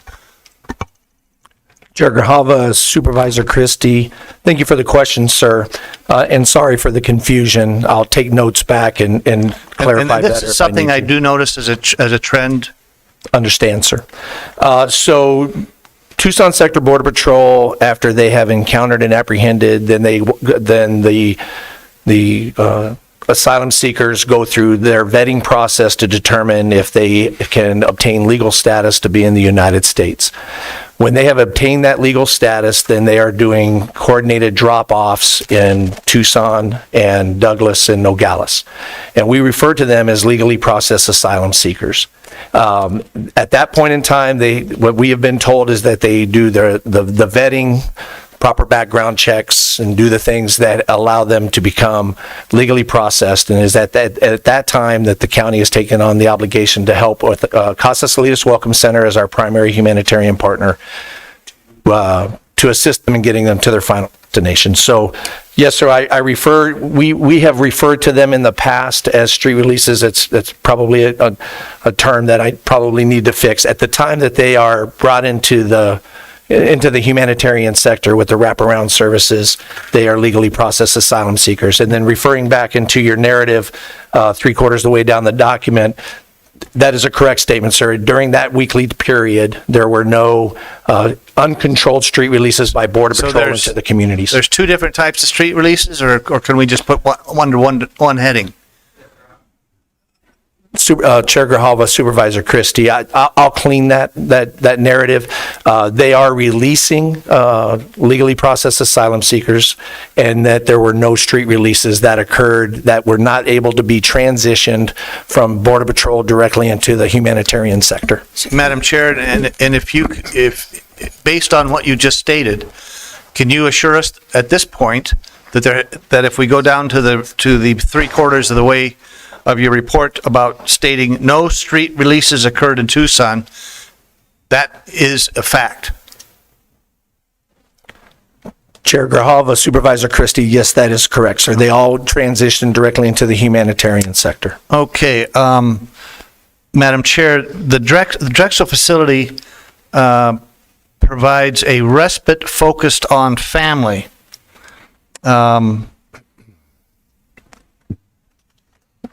We were told that family units were housed at Casa Salinas and single male were housed at Drexel. When and why did that change? I'm sorry, Chair Grijalva, Supervisor Christie. When we were going through the transition from the food and shelter emergency food and shelter program to the shelter and services program, with the reduced funding, there was an operational decision that was made to try to become more efficient in regarding to taking care of vulnerable population. The amount of legally processed asylum seekers that are released into our humanitarian sector are well over 50% every week. And as you can see, sir, the numbers of those that are released is a large number. So knowing that we could have the potential of reduced funding that could lead to the potential of street releases, uncontrolled street releases in the future, Casa Salinas Welcome Center made an operational shift to try to see what best locations would best be suited to handle the most vulnerable. And it was at that time that they transitioned single adult males out of the Drexel facility and placed family units within the Drexel facility to take more care of the vulnerable. That's in addition to the family units and the most vulnerable that are already housed at the Casa Salinas Welcome Center Ajo location. Madam Chair, tell me then what happened to the single adult males? Where are they being housed? Chair Grijalva, Supervisor Christie, I'm learning technology as we speak. Sir, they were transitioned into one of the non-congregate hotel settings. Well, that leads me to the next issue that I have with your non-congregate shelters. For the week of December 21st through 27th, the congregate and non-congregate shelters, it states in your report that for that week, the Red Roof Inn, I believe it is, and the Comfort Suites Airport shows that there were 0 guests served and 0 guests sheltered and 0 overnight rooms used. So we've got a situation where we're releasing single adult males out of Drexel, and we are putting them into non-congregate or congregate shelters. So are they going into the Red Roof Inn or to, they obviously aren't according to your report because it shows 0. Where are they going? And by the way, that also says, tell me what the difference is between congregate and non-congregate shelters. Chair Grijalva, Supervisor Christie, sir, congregate sheltering refers to Drexel. It's a location where in essence there are cots and everybody is sitting under one setting. And that's why that's why Casa Salidas Welcome Center transition from single adult males to family units was so that they could take better utilization of the Drexel location to try to serve the most vulnerable. So those are congregate. That Drexel is a congregate facility. Give that me is correct. an idea of what is a non-congregate. So non-congregates, Chair Grijalva, Supervisor Christie, an example of the non-congregate setting would be the hotels that are used, or the Casa Salidas Welcome Center Ajo location where there are individual room locations. Again, your report shows that the hotels, which you stated are being utilized for single adult males, for that week, there was no use by anybody. Chair Grijalva, Supervisor Christie, if you'll look at the line below, the reason why Red Roof and Comfort Inn Suites has been segregated off of the additional non-congregate shelter that you see in the line below Comfort Inn Suites Airport is because those were directly related to county contract. And so those additional non-congregate shelters, there are other hotel locations that are being utilized to... Give me an example. A Ramada Inn, for example. And is that through the county? It's not through a county contract, sir, no. So if it's not through the county, it must be through the city. Chair Grijalva, Supervisor Christie, that is correct. So my question, Madam Chair, is Pima County leasing for any purposes City of Tucson shelters? Chair Grijalva, Supervisor Christie, I'm sorry, can you re-ask the question? Is Pima County leasing for any purposes City of Tucson owned and operated or rented properties? The Chair Grijalva, Supervisor Christie, the City of Tucson, and my colleague to my left could probably answer this question better, as a subrecipient, and so we work in operational coordination with.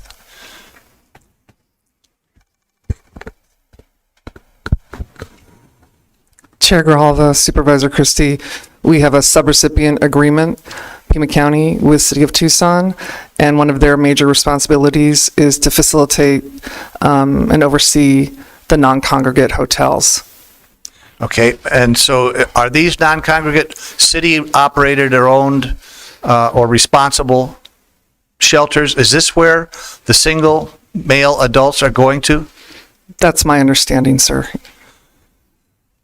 Do we have any ideas how many that is? Because it shows 0 in the Pima County facilities. It doesn't show anything for city shelters.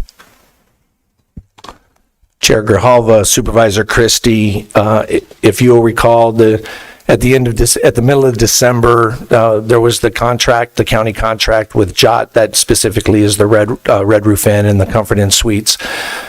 In mid-December, when that contract was about to expire, there was a need from the Pima County Health Department in regards to continuing to be able to provide supplemental care for those that had medical needs to maintain that cooperative agreement. So at this time, the reasons why you're seeing the zeros there is that was a time of transition, sir. That's when the money ran out. That is when we transitioned from utilizing those spaces under the Shelter and Services Program to another funding from the Health Department and from Department of Health Services. Yes, sir. Madam Chair, my question is related even more to that. So my colleagues just voted $2.7 million to fund these operations, I'm sure we will be here shortly. And it looks like the contract with the Red Roof Inn and the Jot Properties expired on the 18th of December. Where have you been housing the infected migrants since that time and during that time? Chair Grijalva, Supervisor Christie, that transition has occurred over to the Comfort Inn Suites Airport as the primary location, because again... That's a Jot property? Yes, sir, it is. And the money ran out for that?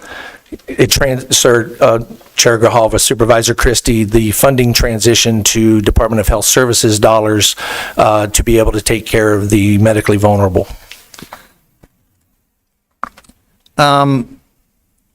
If you look again in your report, it shows that in your weekly arrivals and releases, the record day of releases was 1,507, and that totally, and during that time, number of arrivals have risen for that week 9,525. And if you look under Public Health Infectious Disease Prevention in your report, we had 9,525 arrivals, and we only tested 32. And that was supposed to be supplanted by a $1.8 million grant, but out of 9,500, over 9,500, only 32 were tested. So, and then it further shows that 9,525 arrived and 17,755 were served. Where did the 8,000 go? And how can we allow only 32 arrivals out of 9,500 to be tested? Chair Grijalva, Supervisor Christie, I'll let Dr. Garcia address the medical piece of this. In regards to the second part of your question, in regards to there's more numbers that are served than the daily arrivals.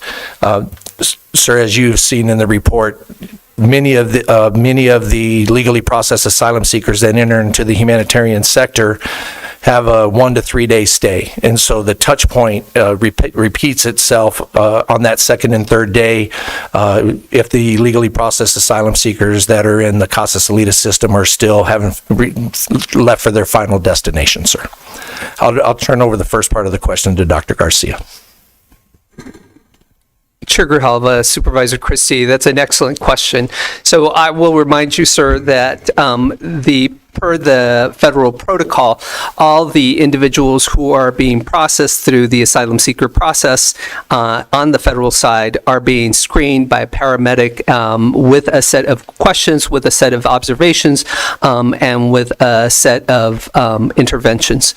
When individuals are transferred to the care of our contractor, in this case Catholic Community Services, operating as Casa Alita's Welcome Center, all the individuals who come into our facility are again screened. That means that a medical professional asks a series of questions, makes a series of observations, and if deemed appropriate, refers those individuals for care within our facility. Yes, our testing has gone down tremendously as COVID protocols for testing have changed, so that only individuals who are symptomatic are being tested at this time. So where was the money transferred from to pay for this? The money was not, Chair Grijalva, Supervisor Chair Grijalva, Supervisor Christie, the money was not transferred from anywhere. So historically, under the previous funding mechanism, there was some flexibility of using some of those federal dollars for the purposes of some of this public health intervention. What we have done subsequent to this is we have used a different set of dollars from ADHS DEMA, specifically for the care and testing and screening of migrant populations that are in transit. Well, Madam Chair, we've just been given certain assurances that from the Health Department that those coming into this country in this manner are being screened for illnesses, and given the assurances that it's under control, but hardly. Are my numbers wrong about the 32 being out of 75 or 9,500? Is that accurate? It says it right here. Chair Grijalva, Supervisor Christie, as I said, all 9,000 of those individuals were medically screened by our personnel or our contractors. That is, that they were individually evaluated, they were asked a series of questions, observations were made, and when appropriate, testing was performed. So you are correct that the number of tests that we are performing is less so now than it has been in the past. However, any individual who appears to be ill is being tested, and any individual who appears to need medical support, that medical support is being provided with those ADHS and DEMA resources. Administrator Lesher. Supervisor Christie, if I may, one thing I'm hearing is a need to clarify the distinction between the medical screening, which is occurring very briefly, and making sure that that is occurring with all 9,500, and if there is additional medical care, which is the much smaller number you're referring to. Let us make sure that we've modified the report to appropriately capture those numbers. Well, you did my summation pretty good, Madam County Administrator. However, there's just one or two more questions I have. If you look under the highlights and then it goes down to weekly arrivals, a record day of releases, record week of releases, record month of releases, total releases, by the way, since January of 2019, total releases have equaled 361,969. In addition to what you just asked for a clarification or stated we need a clarification, I think also we need some reports on releases. Releasing to where? What is the meaning of a release? Chair Grijalva, Supervisor Christie.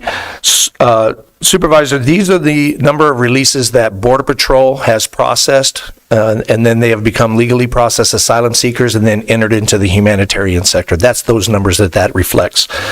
So back to your reference on 11/26 of 2023, the Border Patrol and Customs Border Protection released 1,507 legally processed asylum seekers into our humanitarian sector on that day. On the reference to from December 7th to December 23rd of 2023, during that week, Border Patrol and Customs Border Protection released 10,187 legally processed asylum seekers into our humanitarian sector, and it goes down. Sir, what I would like to reflect that in all the weeks prior to that, sir, since May 11th, when end of Title 42 ended, every month, as you can see on the Department of Health or Department of Homeland Security website, and that directly ripples into our humanitarian sector, is that every month since May, they have released record numbers. And as that number has risen, then the need for our humanitarian partner to balance that has risen. And we do that with a concentrated effort to not have the community have to go through that uncoordinated street release. And right now they're releasing as per the reports, they're releasing in 3 different locations. And so we're trying to help these communities and help our humanitarian partner maintain a respite until they get to their final destination. But sir, those are just the numbers that Border Patrol has released before they go into our humanitarian sector. Well, Madam Chair, my final question and statement basically is, I'm just an old car salesman, and I look at these reports and I'm trying to make sense out of them. Can you see how these can be confusing and misleading, and how we don't understand the terminology that you are utilizing in these reports, and that there needs to be clarification on practically every area of these things to define what is an arrival, what is a guest, what is a sheltered, what is a served, what is a released.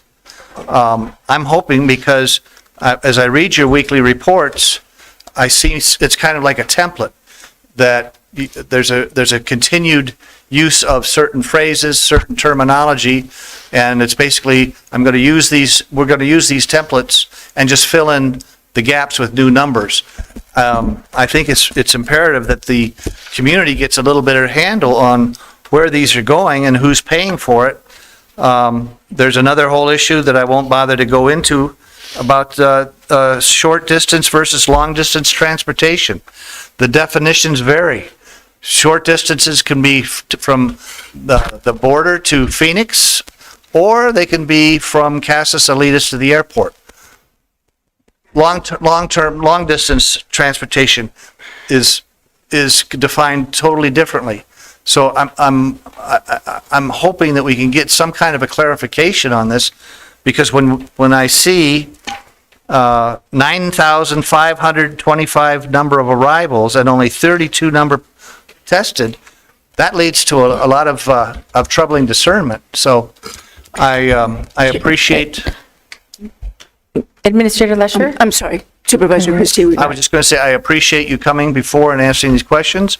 I appreciate you making these reports weekly available, but I'm hoping that you would take into consideration that those of us who don't have to deal with the issues, the numbers, the percentages, the terminology on a daily and hourly basis like you do, have a hard time understanding a lot of the wordage and a lot of the terminology, and I'm hoping that there's a way that you and your staff can look at these and clarify and clear it up.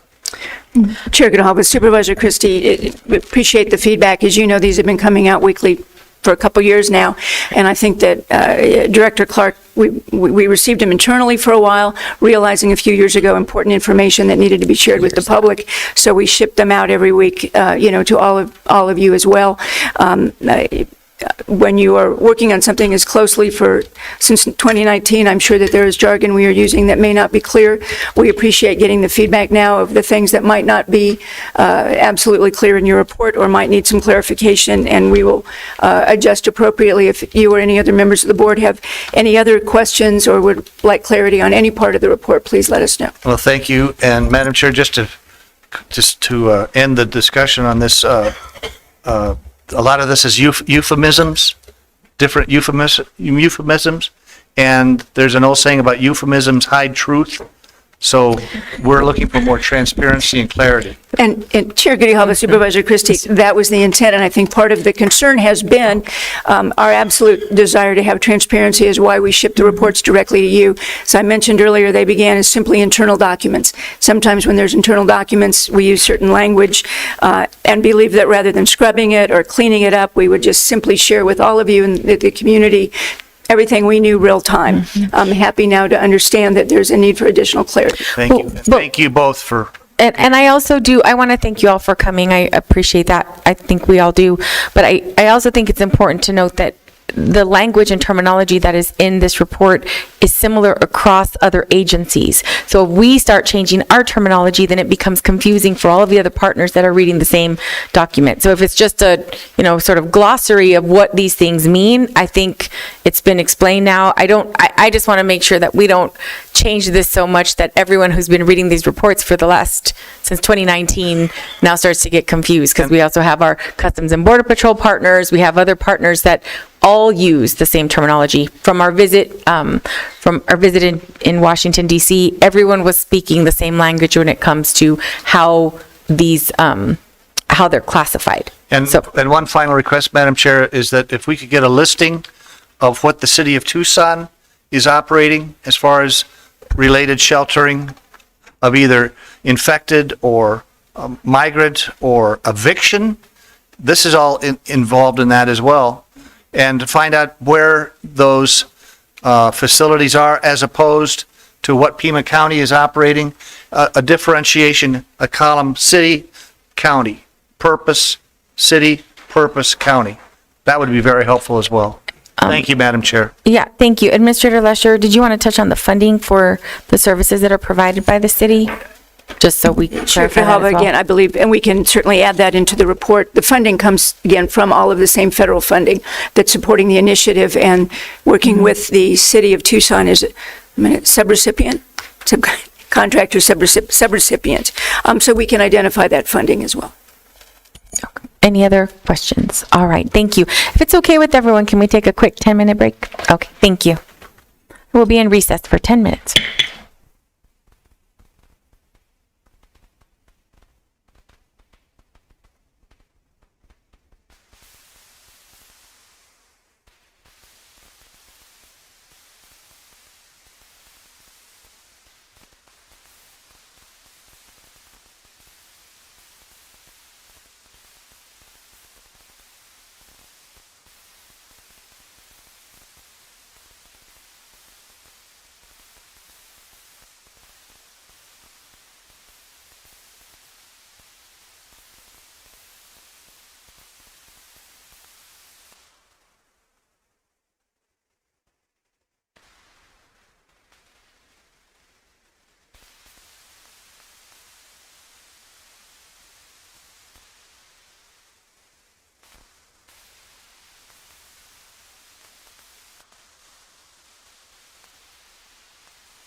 Meadow, thank you so much for your patience.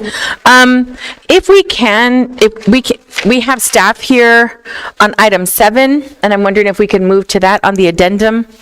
Attractions and Tourism, Arizona Sonoran Desert Museum projects approval. And this is an approval of the expansion projects for Arizona Sonora Desert Museum. Do we have a presentation, or is it just what's attached? Okay, so I'll go ahead and move the item. Second. Have a motion, a second by Supervisor Hines. Discussion? All in favor say aye. Aye. Opposed? Item passes unanimously. Thank you. Madam Chair, Supervisor Christie. as a suggestion, because most of my colleagues are very long-winded, I don't take up any time, so. At all, ever, I know. I'd just like to suggest that we address items 8, 9, 10, 11, 12, 13, 14, and 20. Okay, let's go through 8 through 13 on the agenda. Does anyone have any issues with those? Do you want to move those? 10 and 20 are really combined, basically, so I thought we could take care of that as well. Yeah, okay. So we're doing 8, 9, 10, 20, 11, 12, and 13. So moved. Okay. Second. Have a motion and a second. Any discussion or questions? All in favor say aye. Aye. Opposed? Item passes unanimously. We can go to sitting as the Board of Supervisors, item number 14, approval of the consent calendar. I'll go ahead and move that. Second. Have a motion, a second by Supervisor Hines. Any discussion? All in favor say aye. Aye. Opposed? Item passes unanimously. And now we're on item 17. This is an amended meeting time for the January 23rd, 2024 Board of Supervisors meeting. This is to amend our start time from 9 a.m. to 1 p.m. to allow for board members who would like to and staff to attend the Governor's State of the State, which will be happening at 9 o'clock on that day. I'll go ahead and move that item. Second. Have a motion and a second by Supervisor Scott. Discussion? Chair Grijalva. Supervisor Scott, then Supervisor Christie. I just wanted to publicly thank the Southern Arizona Leadership Council and the Tucson Hispanic Chamber of Commerce for jointly sponsoring this event. It's an annual event where the governor comes down and gives a summarized version of the State of the State address. And I think that's appropriate in the second largest county that the governor does that. It's something that I think all of our recent governors have done. Last year, we got to this event late because it was scheduled around the same time as a board meeting, but it was a lunch last year. And we were able to get there right after lunch was served, but also when the governor was in the middle of her address. This year, SALC and the Hispanic Chamber have started the event, I think, at 10 o'clock. And so if any of us are wanting to attend, and if any staff are wanting to attend, I think this time change is very appropriate. Okay, Madam Supervisor Christie. I believe that we should maintain our schedule, 9 o'clock. It's that historically. We haven't done that before to accommodate the state of the state, regardless of who's the governor. I think it sets a bad precedent, and I would urge that we just keep our established historical precedent-related starting time at 9 o'clock. Thank you. Supervisor Hines? I actually agree with that because, I mean, I happen to, my esteemed colleague from District 4 makes an excellent point. Because this is just a personal thing and I can just not participate, which is fine, but I do work from 1 p.m. until 9 p.m. that day at the hospital, and that's how I arrange my schedule weeks and weeks ahead of time to make sure that I can do board meetings and do my other work. So I don't know how much of that meeting I will be able to participate in, so just if I'm not here for most of it, that would be why. Thank you, Supervisor Hines. I apologize for not considering your work schedule. I think that makes a big difference, and it's important that we're all here as much as possible. So, given that, we can vote and, hopefully. Can someone talk see. to the governor? No, we tried. I did actually, I was approached by the, Mr. Elias from the Tucson Hispanic Chamber requesting it.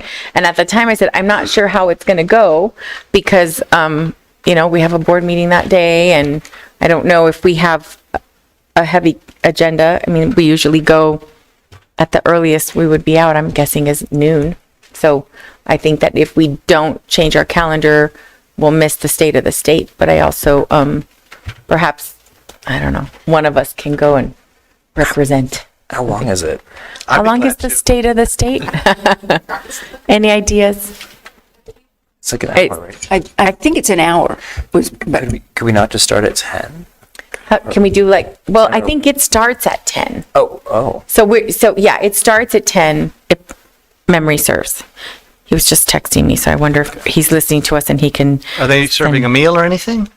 No, I don't believe so. I don't have enough detail. And so your day starts at 1? I mean, your work day at the hospital, Supervisor Hines? 1 o'clock? I don't know. I mean, I can be a little bit, I have some capacity, don't have to be that second, but I don't want to be like 3 hours late. Correct. Yeah. I mean, it really is just I'd like to go, but I also think that it's important that we're all here as much as possible. So, I have a motion, a second to move approval, but I'm leaning towards not doing it only because I want to make sure that we can all be here. Yeah, let me make that, Chair Grijalva, let me make that easier, and I'll withdraw my second because I want to be respectful of Supervisor Hines's work schedule, which I know he arranges around our board meetings. I'd certainly like to attend the State of the State event, but I think the concern that he raises is more significant. And plus, I really enjoyed watching him and Supervisor Christie join forces on this. That was nice. Yeah. Okay. So we're I guess we're just withdrawing. It dies. Okay. Thank you. Okay, and now we're on item 19, revisions to personnel policy. And this is the pay plan. I'll go ahead and move the item. Second. A motion, a second by Supervisor Scott. Discussion? Madam Chair. Supervisor Christie.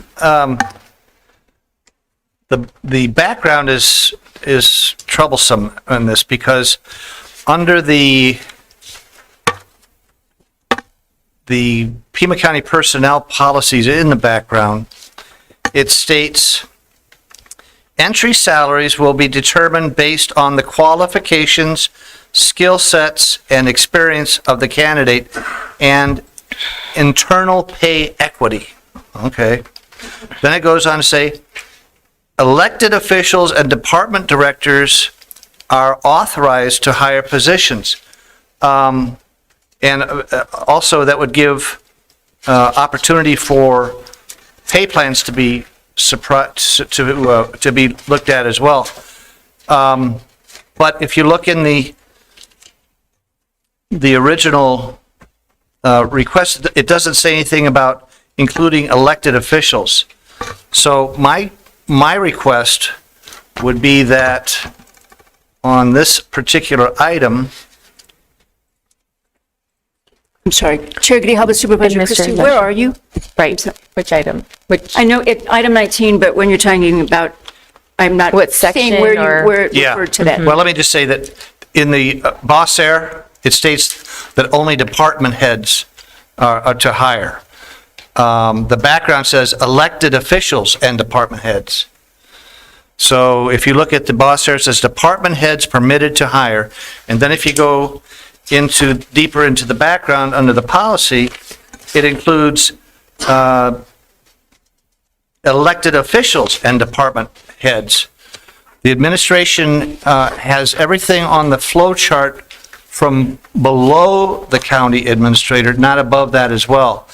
And my problem is, I don't want to have the county administrator dictating, and basically, again, we're your boss, dictating to elected officials what they can pay their staffs, so long as the elected officials maintain it within their budget. In other words, the way it's worded in the county personnel policies is that the county administrator can determine what supervisors can pay their staff.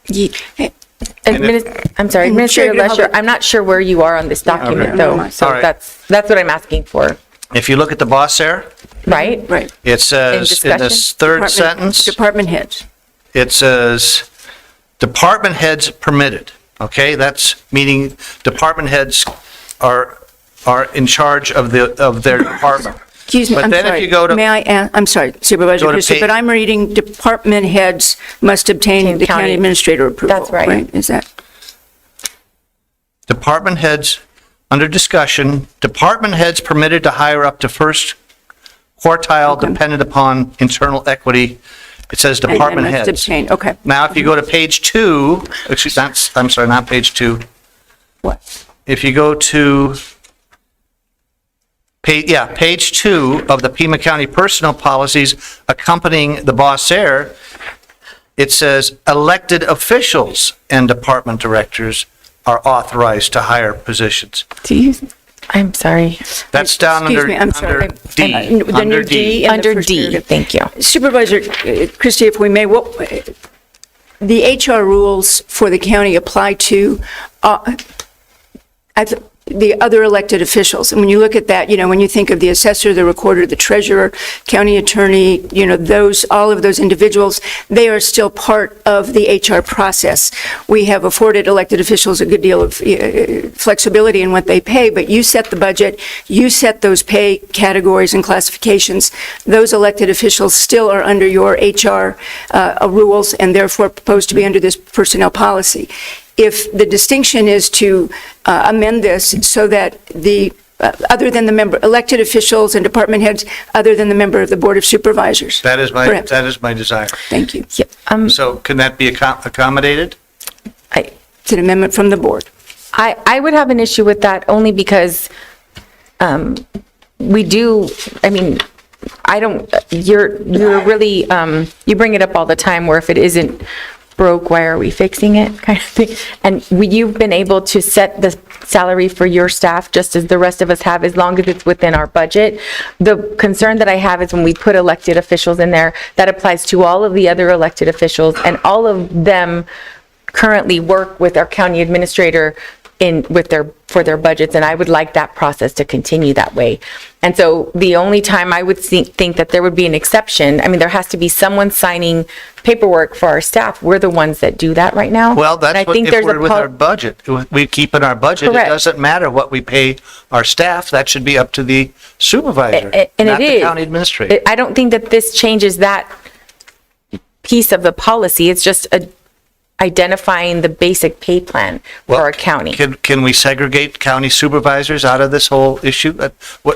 I would. You said if it ain't broken, if it ain't fixed, if it ain't broken, don't fix it. What's the purpose of this item? What is the change, that, this is the summary of the revisions, is that correct? You. Supervisor Grijalva and members of the board, as you know, we have recently gone through a significant amendment to the classification compensation system. And now that we've got people, we think, aligned in appropriate ways within each department, the way that our personnel policies were written previously, people could be hired in at different rates and 2.5%, et cetera, and it would very quickly be at odds with the classification compensation system. What this is intended to do is, by looking at the first quartile rather than simply the 2.5% or things like that, this policy now mirrors all of the work that has been done in the classification compensation, so that it will allow people to smoothly enter the system rather than causing any additional complications or anomalies. Yeah, and this is to ensure that we don't get 10 years from now back into a position where we have this people that are doing the same job that are getting paid very differently with the same level of experience. That's correct. Okay. I have no problem with the policy being changed to that extent. My problem again is that I don't want it to be under the auspices of the county administrator to determine what I pay my staff. That's all. And as long as we keep within our budget, which we work very closely with the county administration on, then we should have no problem being able to have free reign of what we want to pay our staff. Is there some way to segregate this whole issue so it does not affect the county supervisors? I don't see that we have a concern that requires us to change this specific policy pay plan. Even though it says in one part only department heads, and then it includes elected officials. Yeah, see, and I'm at the agenda item. Maybe you're at a different location. Yeah, I'm in the background. And if I may, Chair Grijalva, again, what is written in the BOSER is generally a summary of that document. Right. It does not specifically say elected officials. However, the document that we are proposing for approval by the board does. Okay. Just to be clear, it would rule over what language is in the BOSER. Because that is just the language for our meeting. This is going to be what is in the personnel policy. That is correct. and it So would can we indicate- continue this until we get clarification on the wordage of the county supervisors? Do we have a motion in a second?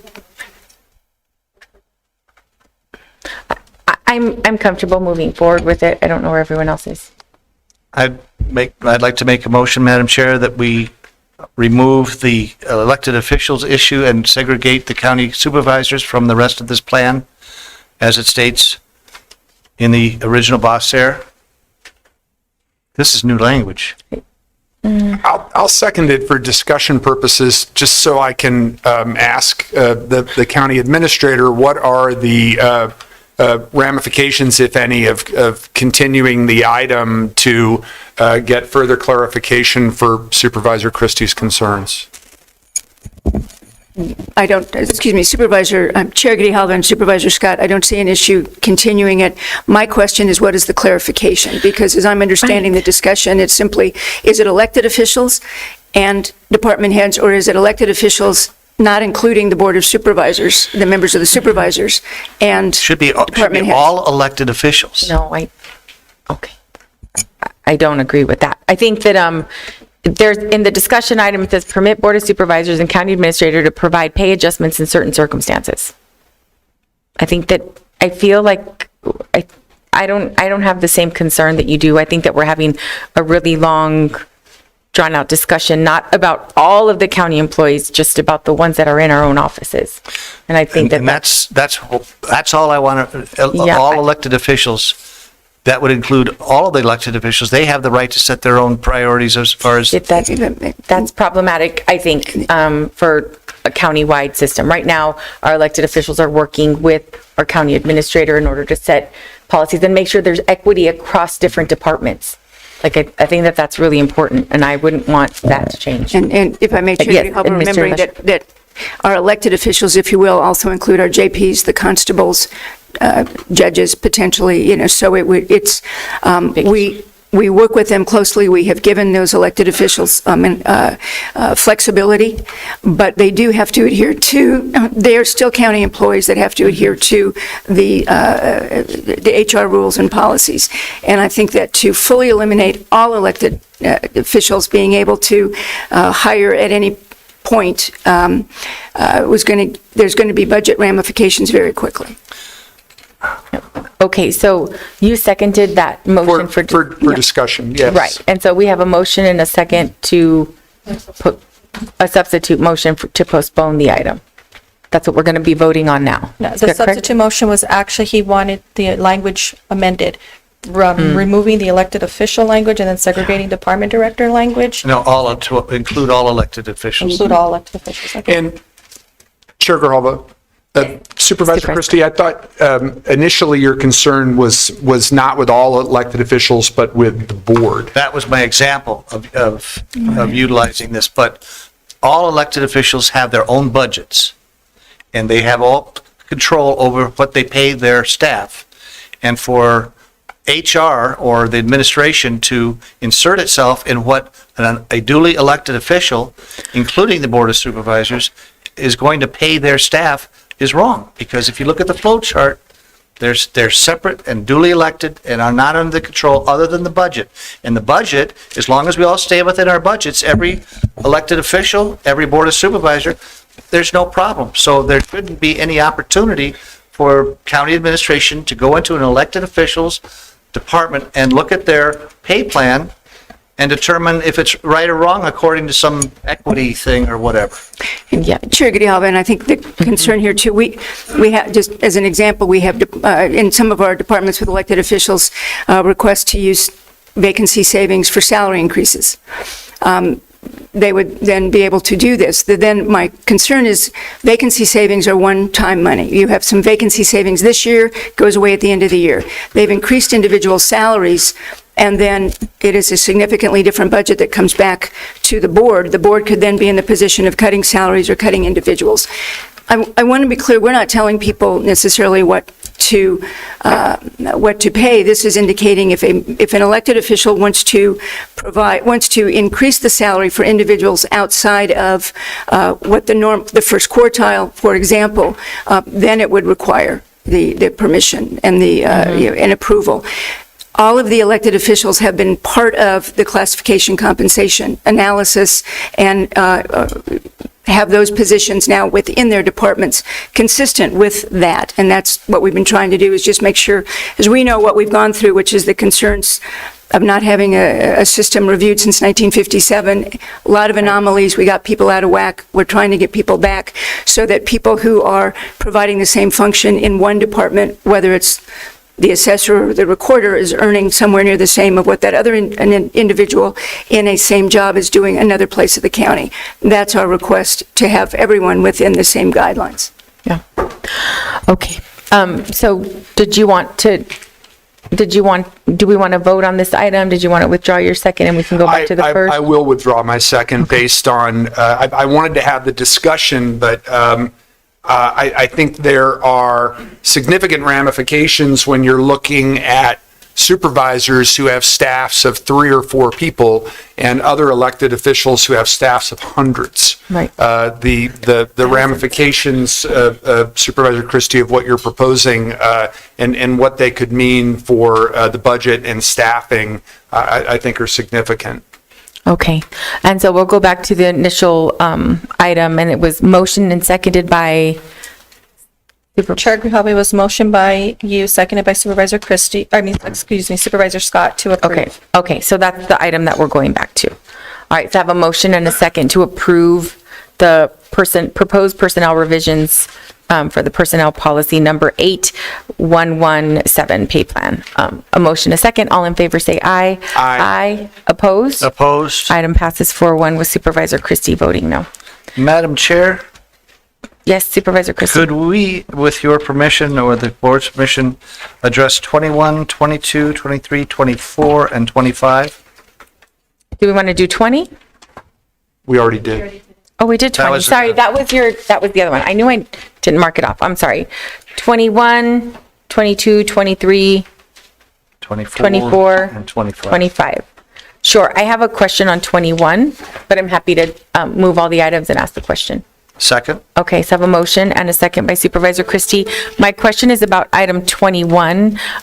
Is there a reason why we aren't doing this program in-house? Do we have information specific, or should I just contact our county attorney? It's a pretrial intervention, so implementation of the felony drug diversion program, and it's a contract, and I'm just wondering why we aren't doing that in-house. But we may not have anyone here that can answer that question. Can you ask that question at your next meeting, Mr. Brown? Thank you. Okay, 21 through 25, all those in favor? Aye. Aye. Aye. Opposed? Those items pass unanimously. Now we're on 26, 27. Is there any of these that we can do together? 26, 27? I'd like to take 26 and 27 individually. Okay. As well as 30. Okay, so we'll do 26. Amendment to increases the annual award by $200,000. And this is for the health department. I'll go ahead and move the item. Second. I have a motion and a second by Supervisor Scott. Discussion? Madam Chair. Supervisor Christie. Pima County Health Department wants $200,000 to buy vaccines that the federal government is no longer providing free to the Pima County Health Department, so the Pima County Health Department can continue to dispense rather dubious vaccines. And this might be a moot point because this whole item is backdated to December 8th. However, under retroactive, it reads, funds were added to avoid disruption in medical services provided to Pima County. Funds were added before it came to the board, and this was to avoid disruption in medical services. So it appears that the Pima County Health Department has already been given their amount requested. I'm not quite certain how this works. And the Pima County Health Department is being given general fund money to obtain this ability to buy more dispensary vaccines without board approval. Why was this? And I can't figure out why this is structured this way, knowing full well that the money was going to end, money was going to end in December. And I'm just concerned, how often does this happen? Administrator Lesher. Thank you, and I think we're complaining a couple of items separately, but Dr. Garcia can respond. Thank you. Happy to do it. Chair Grijalva. May I just make one other point, Dr. Garcia, just so you have it in your response? Supervisor Christie. In the boss area, it says, this increase is needed due to the commercialization of vaccines and increases in the clinical service delivery that requires the purchasing of the additional medication and supplies. So that's the main goal behind this, it appears. Thank you. Dr. Garcia. Chair Grijalva, Supervisor Christie, thank you for the question. Both that agenda item and the next involve a series of contracts that allow us to purchase a range of vaccines, including pneumococcal, meningococcus, varicella, and yes, COVID. And so the dollars that are used for the provision, for the actual purchase of the vaccine, come from a variety of sources. Some of them are indeed general fund dollars. Many, however, are funded through ADHS. But ADHS gives the money to our program, and then we turn around and purchase the vaccine product or the other medical products. So for instance, we also purchase antibiotics, we also purchase syringes, we also purchase a variety of drugs and devices for the care that is provided in our facilities. Madam Chair, Dr. Garcia, so I'm not quite clear. Has the Pima County Health Department already received the money to accommodate this desire? The funding for the actual purchase of a range of supplies that we use for the purposes of family planning, for the purposes of our maternal child health programs, for the purpose of our vaccine programs, are continuously coming into the board for your approval as part of a series of grants and contracts that are accepted by this board. This simply is the master agreement with two suppliers, McKesson, as well as Cardinal Pharmaceuticals. These master agreements are the funds used to actually purchase the stuff from these master agreements will come from a range of different sources. Madam Chair, one question regarding in the boss there. It says this increase is needed due to the commercialization of vaccines. What does commercialization mean? When the specific to the set of vaccines that were provided for free at the time by the federal government, when the government authorized the licensing of those products, when the Food and Drug Administration authorized the entry of those products into the retail market, at that point, the price controls that had been placed on those items evaporated, and the subsidies for those, the federal subsidies and federal controls on the price of those items evaporated. So most of those drugs went up in price. And Madam Chair, you were talking about the funding sources and the train of funding. In the boss area, it does say that it is retroactive. The master agreement before you, which is agenda item 26 and agenda item 27, the master agreements are retroactive and take us back to December 8th. December 18th. but the funding for those, it has already been approved. Thank you, Madam Chair. Okay, thank you. Can we take 26 and 27 together, or do you have separate questions? Okay. That's fine. So, did we have a motion for, okay, so who's, yeah, if we can amend to include 27 and it was Supervisor Scott? Is that okay? Yes. All right. So I have a motion, a second to approve 26 and 27. Any additional discussion? All in favor say aye. Aye. Aye. Opposed? Opposed. Item passes 4-1. Supervisor Christie voting no. 28 was removed. 29 is to provide Ebony Marie, Sunset Point, and Picture Rocks playground systems. I'll go ahead and move the item. Second. Have a motion and a second by Supervisor Scott. Discussion? All in favor say aye. Aye. Opposed? Item passes unanimously. I would like to get pictures when all the playground equipment is up, just FYI. I think that would be fun. Or a visit, an invite to go and do a ribbon cutting or something cool. Item 30 is Jot Red Roof Properties. This is Immigrant Care and Testing Grant Fund. I'll go ahead and move the item. Second. Have a motion and a second. And did you have anything you wanted to touch on in this item? Madam Mr. Chair. Lesher? Supervisor Christie. Yeah, this is a new funding source, Immigrant Emergency Care and Testing Grant Fund. Is this out of FEMA or Border Patrol, or where is that coming from? Administrator Lesher. Chair Grijalva, Supervisor Christie, this is the State Department of Health Services funding.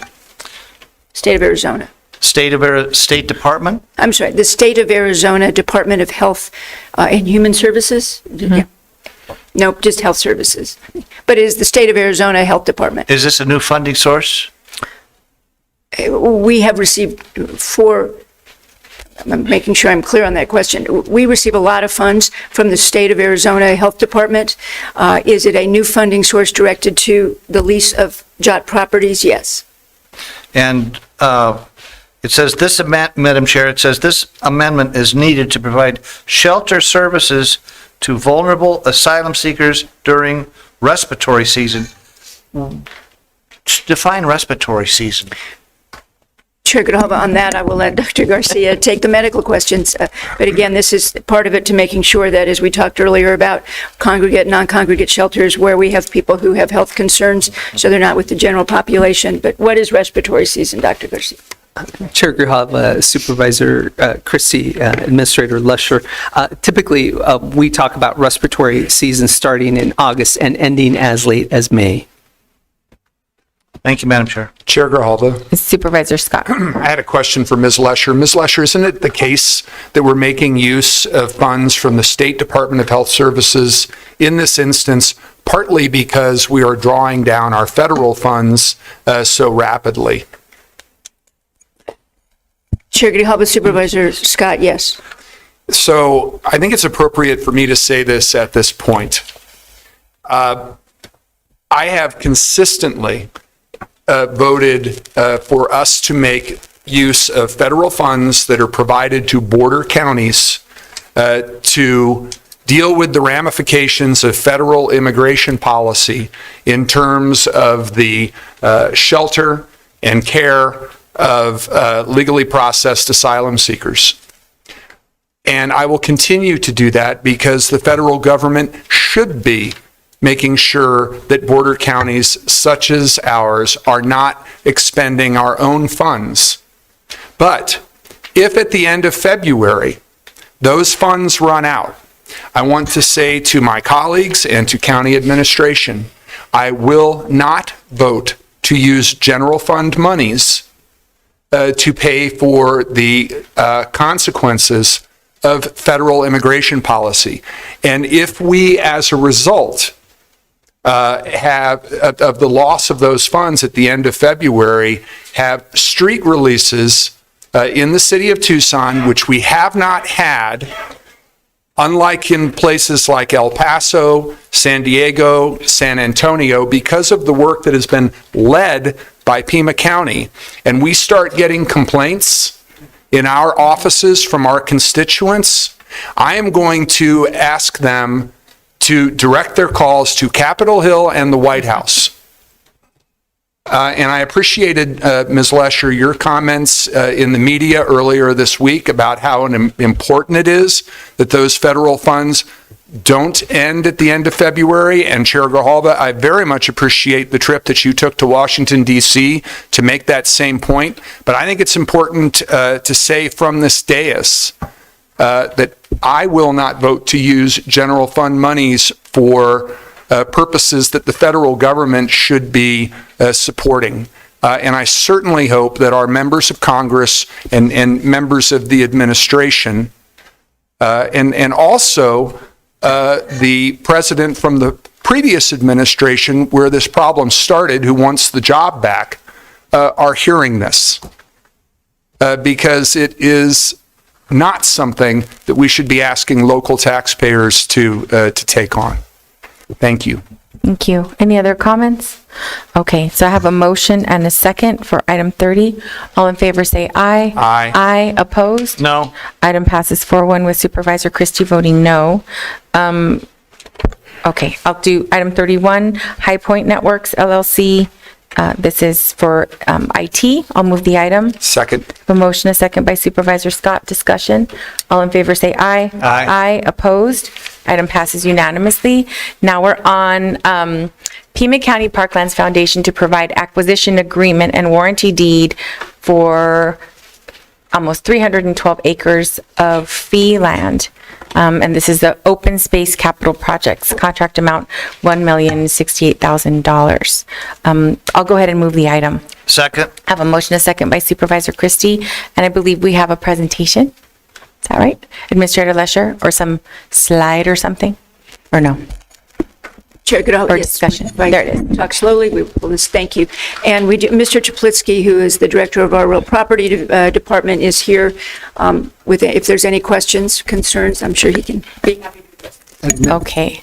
Thank you, Administrator Lesher and Chair Grijalva. This is the acquisition of 311 acres of vacant land adjacent to the Colossal Cave Mountain Park.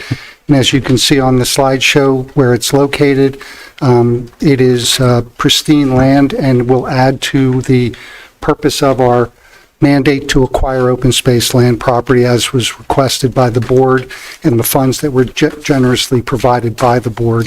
Next slide, please. The Parklands Foundation owns this property currently. We will acquire it from them for all cash. As it is stated here, the amount is $1,068,000. Along with that comes almost 7,000 acres of grazing lease that is currently controlled by Parklands, but we are getting it for the grand total of no cost. That will be assigned to us as part of this acquisition. Next slide, please.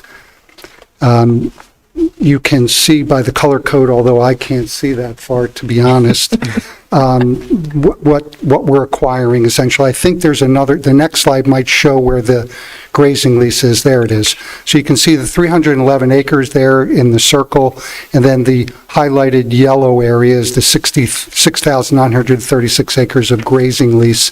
And again, that will be assigned to the county as part of this acquisition. I don't know if there's a next slide, but please move. This is some pictures of what it looks like out there. The topography is pretty steep, as you can see. There is an old derelict property on there. It has no value. I'm sure we'll be taking that down to the ground when we get this property. Next slide, please. Some of the wildlife that's out there. Again, you've seen some of these pictures before, but again, these are the resident occupants of the land currently. Next slide, please. I think that's it. Madam Chair, Supervisor Christie. this, I have a number of questions, and I'm probably going to best accommodate these questions by asking for a continuance, as this is in my district. I'll just relay the questions, and we can determine if you have the ability to answer them now, or if we can continue it to allow you to aggregate the answers to them in a efficient way. First question is, how did the Parklands Foundation originally acquire this property and when? Who or what is the Parklands Foundation? why is the Parklands Foundation mailing address the same as NRPR? Explain the funding source of Parklands. Where do they get their money? We pulled their 990, and much of their funding, if not the bulk of it, comes from, I would say the bulk of it comes from my district. The Anza Trail, memorial benches, Southeast Shooting Range, NRPR facilities. What NRPR facilities are we talking about? And Canoa Ranch.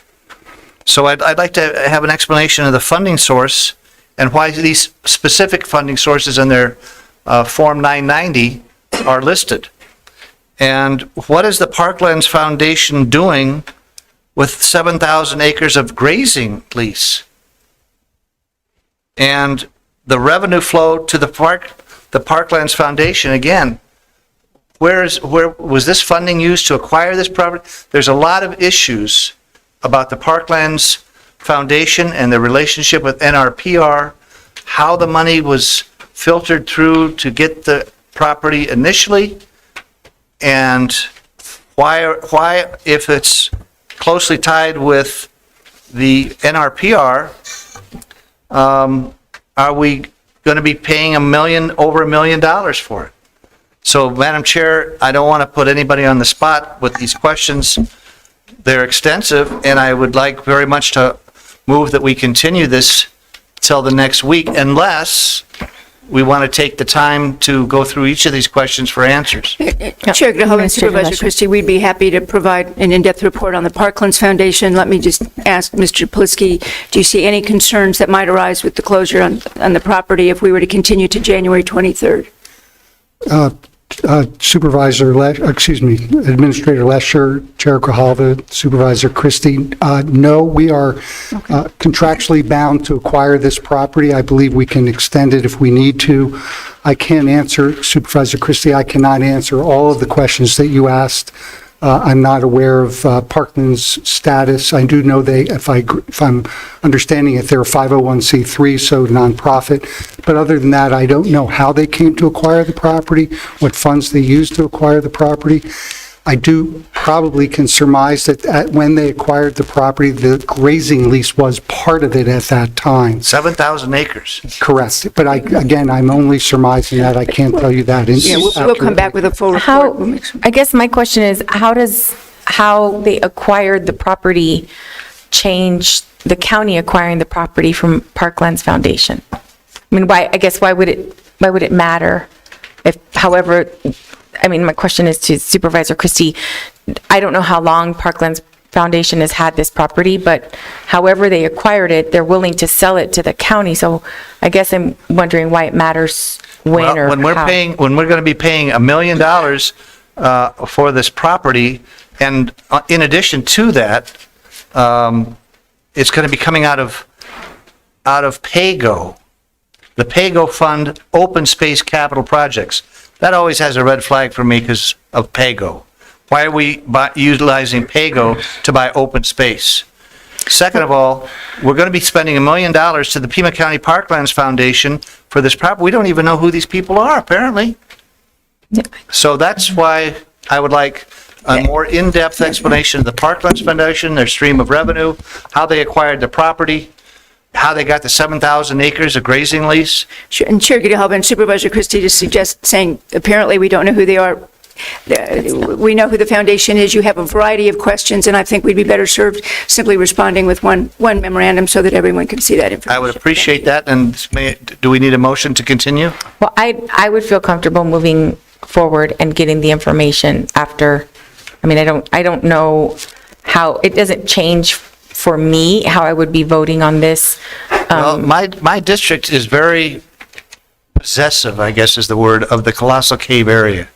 And I think if I acted on their behalf in a manner that didn't get all the information, it would have certainly justifiable ramifications. And I think as a matter of my due diligence and fiduciary responsibility, I should ask these questions and get answers before we vote on it. No, I completely understand if you had, but I would appreciate it, I guess, is if, did you ask these questions of Administrator Lesher before sitting here?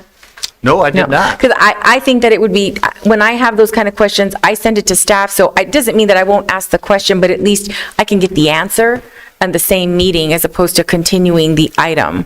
I appreciate that. I'm not happy to continue it. I'm willing to do it because it is in your district, but I would think that having Pima County better protect this area would be something that your constituents would appreciate, because I do. I'm very excited about this acquisition. Chair Grijalva, I believe Supervisor Christie had made a substitute motion to continue to January 23rd. I just didn't have a seconder. Is there a seconder to that substitute motion? Second. Oh, go ahead, Supervisor. Supervisor Lee seconded. So we have a motion and a second to continue this item to our next board meeting on the 23rd, correct? And then, if anyone has any other questions, if we can direct those to our county administrator so she can put them in all one memo so we don't have any unanswered questions, I would appreciate that, because I'm very excited to vote in favor of this. And I want to thank, even just to get it to this point, thank all of the members of the team that have been able to do this. It's a pretty amazing acquisition for Pima County, and I look forward to voting on it. So I have a motion and a second to continue. All in favor say aye. Aye. Opposed? Item passes unanimously, and we'll see it again on the January 23rd meeting. Okay.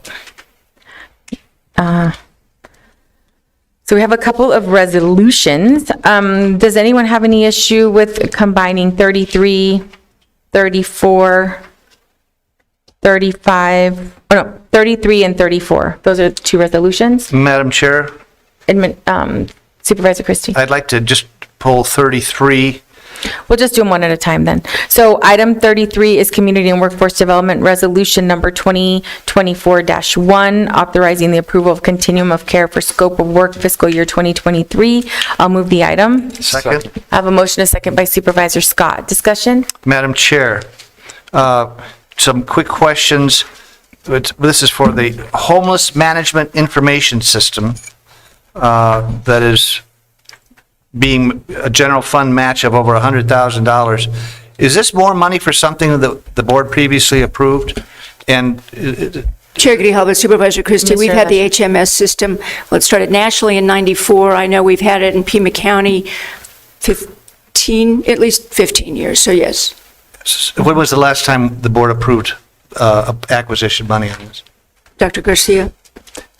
Chair Grijalva, Supervisor Christie, Administrator Lesher, the board last approved this as part of the community workforce development budget. It's actually one of the items that's part of that master budget. And Madam Chair, how is this database going to be used? Chair Grijalva and Supervisor Christie, let Dr. Garcia provide some granularity, but again, through HUD, the federal government provides for continuity of care is the program. Each jurisdiction has a designee that is the organization that provides the continuity of care dealing with homeless housing programs. Each of those then has a HMIS system. It is not unique to Pima County. It is part of the HUD continuum of care system nationally. But what it does here is the attempt, I would say the Reader's Digest version, is to make sure that individuals who are homeless or in potential to be homeless are connected with services and housing in the community. Dr. Garcia, any additional? Chair Grijalva, Supervisor Christie, Administrator Lesher is absolutely correct. The HMIS is the bean counting system that is commonly operated by all continuum of care across the country. This is what HUD expects in terms of how we account for the individuals that are serviced through the variety spectrum of agencies across our community, both operated by government as well as non-governmental. All those agencies provide information into that HMIS system. That HMIS system then is the system that is used to look at outcomes and see how these various agencies and programs are performing. That's what the federal government uses in order to know if we are doing a good job or not. And Madam Chair, Dr. Garcia, are there metrics involved in this? Chair Grijalba, Supervisor Christie, there are a variety of metrics involved. The metrics are particular to each of the individual programs. For instance, rapid rehousing has different kinds of metrics than the encampment assessments. And, again, this is a broad portfolio of homeless-related services, housing and homeless-related services being conducted by a variety of partner agencies as well as ourselves.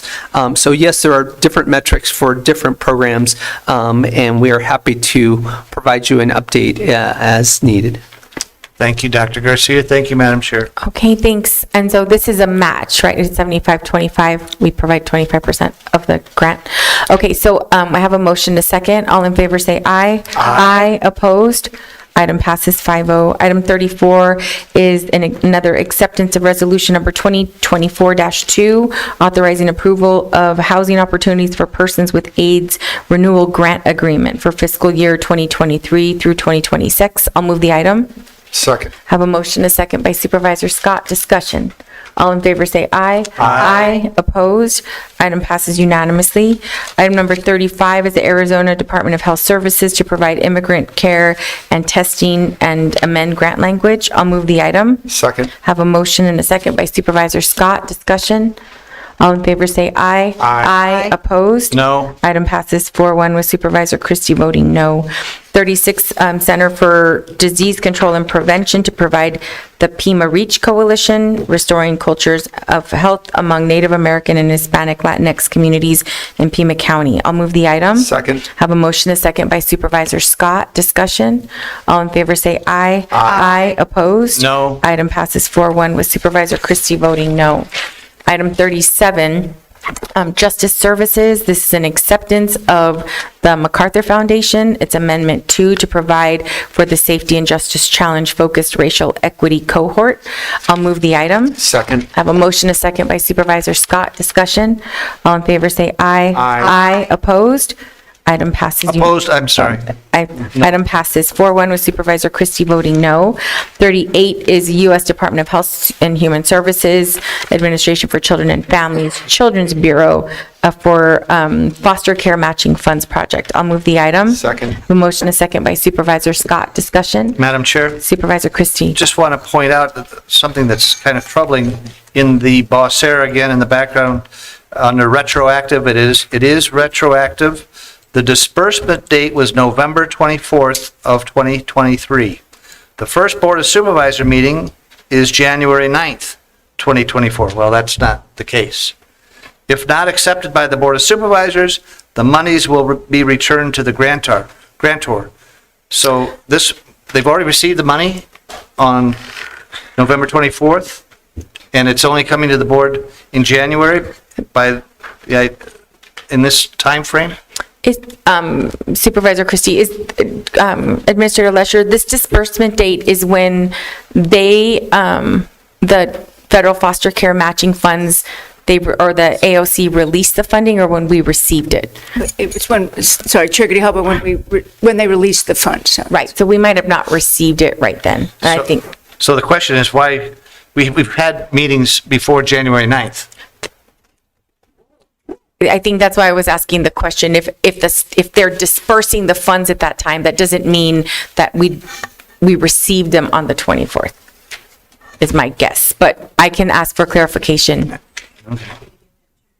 Yeah, Chair Grijalba, what I'm looking at too is that it was making it up for signatures not until the end of December, which I think is what caused we were not able to hit a December board meeting date. I can check on what caused the delay in paperwork. Okay, thank you.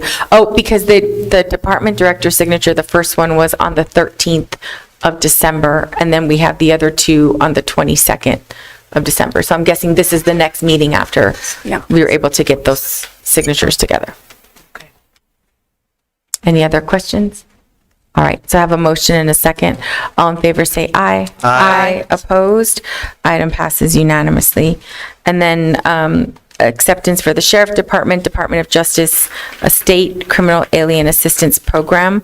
I'll go ahead and move the item. Second. I have a motion, a second by Supervisor Scott. Discussion? Madam Chair, just Supervisor Christie. another background issue along the same lines. The funding period opened March of 29 of 23.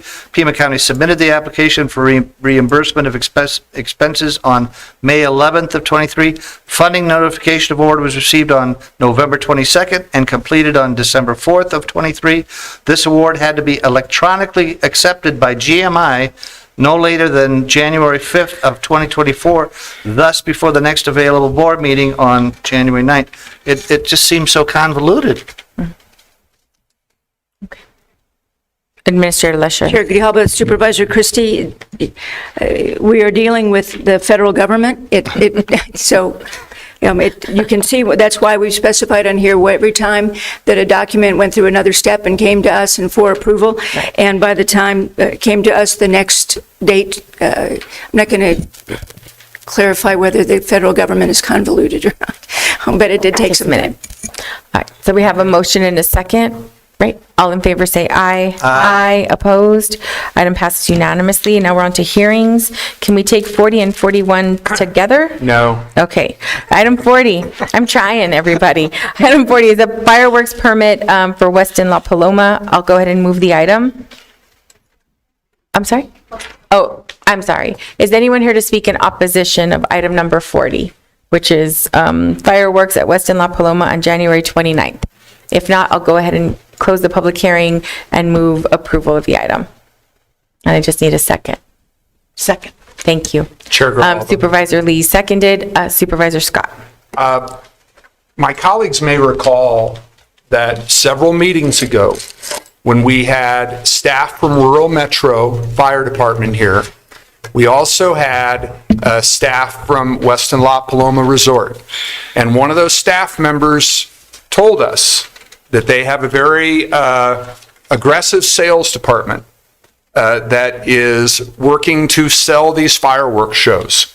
In fact, if you look at page 9 of this item, you will see the show that is being sold by La Paloma staff. And the last time this came before us, I told La Paloma staff that I will no longer vote for permits for shows at their resort that are done purely for commercial purposes. I can understand why we have them for the 4th of July. I can understand why we have them for other events of note. But the Weston La Paloma stands out amongst all the other resorts in terms of selling fireworks shows. And I got to tell you, we get a lot of phone calls and emails into the District 1 office complaining about these shows and the disturbance that they cause for neighbors surrounding that resort. And if you know that area, there are a lot of residential properties in that area. I told them I would oppose these moving forward. I told them I would urge my colleagues to join me in that opposition, and yet we have another one of these permit requests. So I think it's one of those instances where people want to find out if you mean what you say. So I am going to vote against this, and I would encourage my colleagues to join me in opposition to this permit request. Okay, I have a motion and a second for this item. All in favor say aye. Aye. Opposed? No. Item passes 3-2 with Supervisors Scott and Hines voting no. All right, item number 41 is Caterpillar Inc. in Green Valley for a fireworks permit request for February 22nd at 8:30.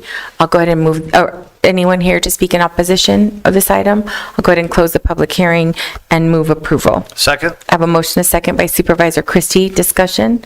All in favor say aye. Aye. Opposed? No. Item passes 4-1 with Supervisor Hines voting no. Now we're on to item number 42. This is Habitat for Humanity on Mars Street Plan Amendment. I do have a couple questions on this item. Do we have anyone here for its public hearing? Okay. Hi, do you want to go ahead and come up? Thanks. Madam Chair, members of the board, I'm Rory Ginman, Lazarus and Sylvan. We represent Habitat for Humanity. Also here with us is Charlie Buchanan, who's the CEO of Habitat for Humanity as well, and he's available for questions. Okay, great. Is this the property that is, sorry, I touched it and didn't. Is this the property that is coming forward under the affordable housing funding? That has nothing to do with that funding source? Madam Chair, I don't believe so. The only reason I ask is because that property was approved and I thought it was the same property, but maybe it's under the Habitat for Humanity umbrella. Yeah. Thank you. Hi, Madam thank you Chair. for being here, by the way. Yes, thank you for having me. We did submit 2 projects for proposal to gap financing with Pima County. And this project was selected. We haven't gotten formal notification. Okay. But it's in the dispute period. But it did win the grant reward with the most highest scoring proposal. Yeah, that's what I thought, and I guess it's sort of, it seems, the process seems a little backwards for me in that it's coming here to be rezoned, and then will come again in order, if funding is approved, then we would be approving that funding, and so I'm just sort of trying to figure out the order. Does that make sense? So let's say hypothetically, we move forward with this, you're still going to be coming back for other permits, correct? This is like a step? Yeah. If you want to outline the timeline for me. Yeah, Madam Chair, members of the board. So this is a property that requires an adjustment to the underlying comprehensive plan designation. So we have to do that first before we can move on to a rezoning. So through this process, we're simply asking for a map change to move this to a medium-intensity urban planning area. So we can move forward with the rezoning. If we get that approval today, then we'll start that essentially start the process over and be back before you probably in 4 to 6 months for a rezoning. Building, right, okay. And so this is the plan amendment, and then it would come back to us for rezoning, and then in theory, hypothetically, we could get the gap funding recommendations and approve this before we approve any rezoning. So I just feel like it's a little bit disconnected for me, because I understand that we have to go through all these processes. It's just sort of, that's my only question. And I always have to take a pause when we're asking for any kind of, amendments to any designation in general. Dr. Lee, do you have any questions on this item? Yes, thank you, Chair Grijalva. I was wondering, Administrator Lesher, do you have a staff report? Anyone here for that? Yes, ma'am. Thank you. Chair Grijalva and Supervisor Lee, we do have Mr. Portier and Mr. last name. Thank you, Madam Chair, Supervisors, Supervisor Lee. My name is Chris Poirier. I am the Planning Official and Deputy Director of Development Services, and I'm prepared to give a brief staff report as requested. Some of it will be a little bit of a duplicate of what you heard from the applicant, but briefly would like to give the staff report, and that is a little background. This property was already rezoned in 1998 from SR to CR3. That rezoning included an allowance for up to 15 units, so it went through this whole process. Then in 2007, the then property owner took the time to engineer it and went through the platting process, which is the final details of a development, which was then approved by the Board of Supervisors in 2017 for 14 lots.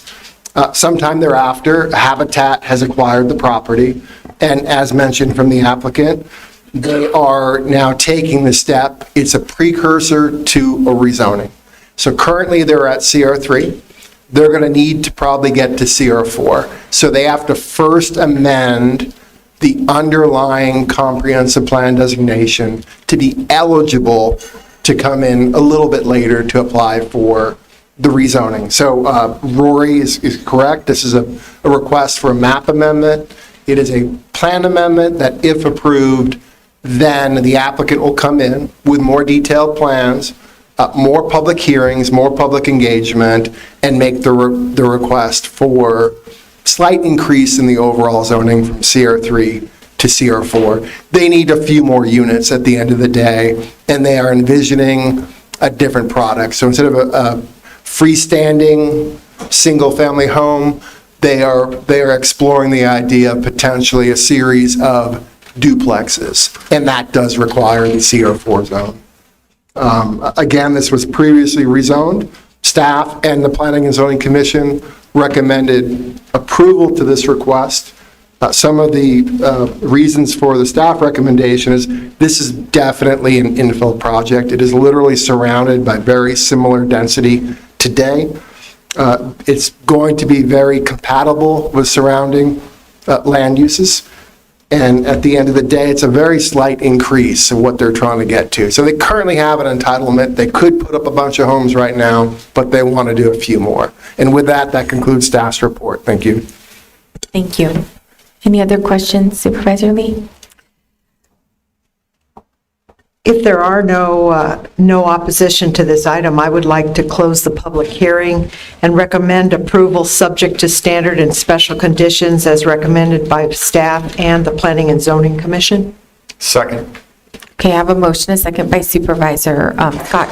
One other question about its proximity to public transit. 'Cause I know for Habitat for Humanity, that's usually like a really big piece of it. Madam Chair, members of the board, we're about a quarter of a mile north of Ina, and there are two transit stops right on Ina. I don't remember the specific routes, Yeah. but we're very close to Okay. transit. All right, thank you. Okay, we have a motion and a second. Any other discussion? Chair Grijalva? Yes. I just have a question for clarification. This was item number 42. Is there standard and special conditions included? It's just approval to medium-density urban. Correct. For this item, Habitat for Humanity, Mars Street Plan Amendment, there are no proposed conditions. So Supervisor Lee, your motion is just to recommend approval? Chair Grijalva, yes, it is. Okay, thank you. All right, so we have a motion and a second. All in favor say aye. Aye. Opposed? Item passes unanimously. Thank you, and thank you both for being here. Thank you. Item number 43 is property, Thornydale Road rezoning, and this is in D1. Chair Grijalva, I believe that Mr. Portner is here and has a presentation that was presented to the Planning and Zoning Commission, and I'd ask that he be able to present it to the board. Okay. Madam Chair, members of the board, Supervisor Scott. Good morning. If we could have that file put up, please, on the screen. This will be a pretty brief presentation. I would like to give you just a little bit of kind of history and background because it helps it put it into context. Okay, so this first slide is just to back up to the original start of the rezoning. This goes back to 2015, and so what we're asking for here today is a modification to an already approved rezoning. So the zoning is in place. It's not an issue of zoning. It's about an issue of use. But to just give you the overall big picture, the original rezoning application back in 2015 encompassed about 55 acres, two pieces to it. Well, the big rectangle that you see there comprised of both the area outlined in green and the area outlined in yellow. That was the original size of the rezoning parcel. It came in, again, about 55 acres. Through pre-submittal discussions with staff, the coalition, the then county administrator, and with District 1 at that time, we decided that in the best interest of all concerned, especially the conservation issues, that the smartest approach here would be to preserve as much of the site as we could as in compliance with both the CLS, but just larger community conservation objectives. So the majority of the parcel, what's outlined in green, is about 45 acres. That was decided to be just a set-aside coming in the door. And so that's already been, once the rezoning was approved, that's been granted to Pima County. Pima County owns that now, manages it. We have nothing to do with that property anymore. Our end of the project was to carve out at the immediate corner of the intersection the area outlined in yellow, which is just a little bit over 8 acres. We could have actually done about a 10-acre carve-out and still met all of the conservation CLS guidelines for 80% preservation. We figured out that we can do with a little bit less than that. 8 was good enough to work for us. And so the total conservation set aside here was almost 85% of the original property. So that's the basic framework for where we started from. What we're talking about here today is just the piece that's outlined in yellow. Again, what's in green has been granted to Pima County a long time ago. If we could go to the next slide. So this now just focuses in on the area that on the prior exhibit was outlined in yellow, and we've got a complement of basically 2 uses there. The northern area is 64 individual homes, and then the southern area is 3 commercial pads, all of which have their access off of Cortero Farms Road. All of this is under construction right now. We've got all of our plans approved, permits in place. The construction is proceeding as we speak. So we're not asking for approval of these uses. What we're asking for approval of is really just one aspect of it. The northern area with the 64 rental homes, we've been approached on other projects that my client has built these same homes initially as rental units. They were so popular that we had many of those tenants approach us as wanting to purchase them for individual, personally owned private residences. I think the reason for that is that even though we designed them initially as rental home communities, there's a couple of things that differentiate these units from what you typically see in the rental home market. Most other projects, they do the parking on street. You have a couple of maybe covered parking spaces, but it has more of a look and feel of an apartment type situation. We have a no on-street parking. Well, you can on-street park. It's allowed. However, for each unit, we have an enclosed 2-car garage. And they're more spacious than your typical rental home. So a lot of people are seeing these in this market of ours that's becoming more and more challenging for people to afford single-family, traditional, larger homes on larger lots. They're looking for other ways to get into the home ownership market, and these have become very appealing because, again, they are more spacious than your typical rental homes, and the 2-car garage gives you that kind of private space that you really want to have with a single-family home. So we've been approached to ask if we could sell these units. We couldn't do it without having to do what we're here to ask for today, which is the ability to do a subdivision plat. We approached county staff to ask them if we could just do a plat. They were restricted because there was an original rezoning condition that said no further lot splitting without approval by the Board of Supervisors. So we're asking to basically the approval by you to allow us to then do a subdivision plat that would then allow us in the future to offer these homes for sale to those who might want them. Wouldn't be right away. We would want the community to mature, let the landscaping mature, fill in, just have that nice finished look to it before we would offer the homes for sale. But we do want to lay the groundwork for being able to do that. And so we're asking for your approval today to basically be able to go forward and file a subdivision plat. So that's really kind of it in a nutshell. I am happy to answer whatever questions any of the board members may have of me. I have a question about the property that is county-owned on the area right adjacent to it. Is that open space? Do we want to go back to the prior Yeah. slide? There you go. Yes, Madam Chair, that was land donated as part of the original rezoning to the county. It is open space, correct? Okay. In perpetuity. Okay. And question, Supervisor Lee? Chair Grijalva, yes, I do have a question.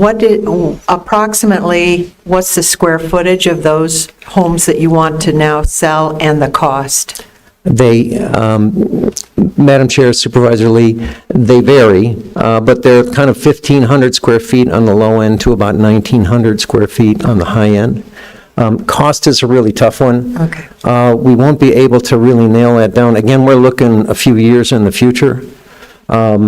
If you ask me to just pull a number out of the air today, I mean, I'll do that, but I'm a little nervous about doing it. But they would be in the mid to high 200s, which for a lot of people is it's a way for people who are trying to get into the market, another product to allow them to do that at something that's less than, again, where traditional home prices are in larger lots. That's probably going to increase because we're seeing increases in materials and labor across the board. But in today's dollars, that's probably where we're looking at. Thank you. All right. Thank you. Any other questions? Chair Grijalva. Supervisor Scott. If there's no other questions from my colleagues, I'll move to close the public hearing and ask that the board join the Planning and Zoning Commission and staff in recommending approval subject to modified standard and special conditions. Okay, I'll second. Have a motion and a second. Yeah, I did. All in favor say aye. Aye. Opposed? Okay, item passes unanimously. Thank you, Supervisor Thank you. Scott. Thank you, members of the board. Madam Thank you. This is a rezoning ordinance number, number 44, rezoning ordinance number 2024-1 P22RZ00011. It's East Catalina Highway rezoning. This is in District 4. I'll move the item. Second. Do you want to close the public hearing? I'll move the item and close. Is this a hearing where I have to ask if there's anyone to address this item? Seeing that there's no one to address it, I'll move to close the item and move that the board approve ordinance number 2024-1 P22RZ00011. Second. Okay, have a motion and a second by Supervisor Scott. Discussion? All in favor say aye. Aye. Opposed? Item passes unanimously. Number 45 is a hearing, resolution number 2024-3 P17RZ00011 in Tucson Mountain Ranch. If there is anyone here in opposition to this item? If not, I'll go ahead and close the public hearing and move approval. Second. Have a motion, a second by Supervisor Scott. Discussion. All in favor say aye. Aye. Opposed. Item passes unanimously. Item number 46 is a hearing, comprehensive plan amendment resolution number 2024-4 P23CA00002. This is a repeal of a rezoning at Ajo Highway and Valencia Road Plan Amendment. Can I get a little bit, this is a repeal of a rezoning. Can I get clarification on that, please?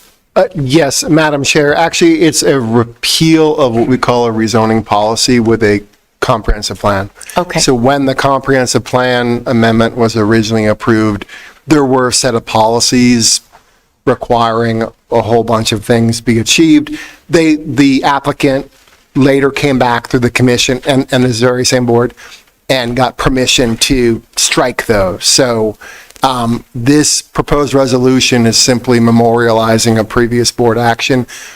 This was the one on, I believe it was South Ajo, closer to Sendero, and I think the board saw it only a couple months ago. Okay. If it was approved by the board and now it will enable the applicant to come in, ask for changes to the existing zoning without sort of the interference of that old policy. Okay. All right. I'll go ahead and close the public hearing and move approval. Do I have a second? Second. I have a motion, a second by Supervisor Scott. Any discussion? All in favor say aye. Aye. Opposed? Item passes unanimously. And item 47 is resolution number 2024-5 P23CA00003 Thornydale Ranch, and this is in District 1. Madam Chair, unless there's anybody here to address the resolution, I would move to close the public hearing and approve it. I'll second. Motion is second. Any discussion? Just that if Ms. Sylvan wants us to sign a copy of the resolution, I think we should acknowledge her request since she stayed till the end of the meeting. You have a motion, a second. All in favor say aye. Aye. Opposed? Item passes unanimously. And then we just have one item on the addendum, and that's item number 2, Arizona Auditor General Financial Audit. This is discussion, direction, action regarding correspondence received from Arizona Auditor General's office and delay in completion of Pima County's financial audit, a request by District 4. Madam Chair, thank you. First, I would like to ask Mr. Brown his opinion and direction. Is there anything in this email that was sent to all 5 offices, the county administrator, the finance and risk staff? Is there anything in this email that Mr. Brown would consider not for public discussion? Mr. Brown. Chair Grijalva, Supervisor Christie, which email are you referring to? The one from the Auditor General? You have to give me a moment. It's more than a page. Is there a specific concern? Let's see, addendum item 2. The email that was sent to all of us on Thursday, December 14th from the Arizona Auditor General.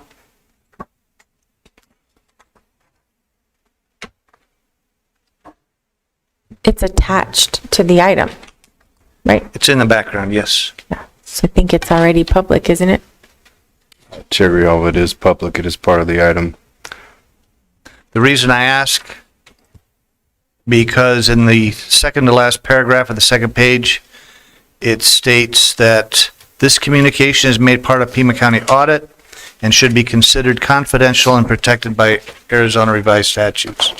But I'm also pointing out that it's, as the chair points out, it has been circulated publicly.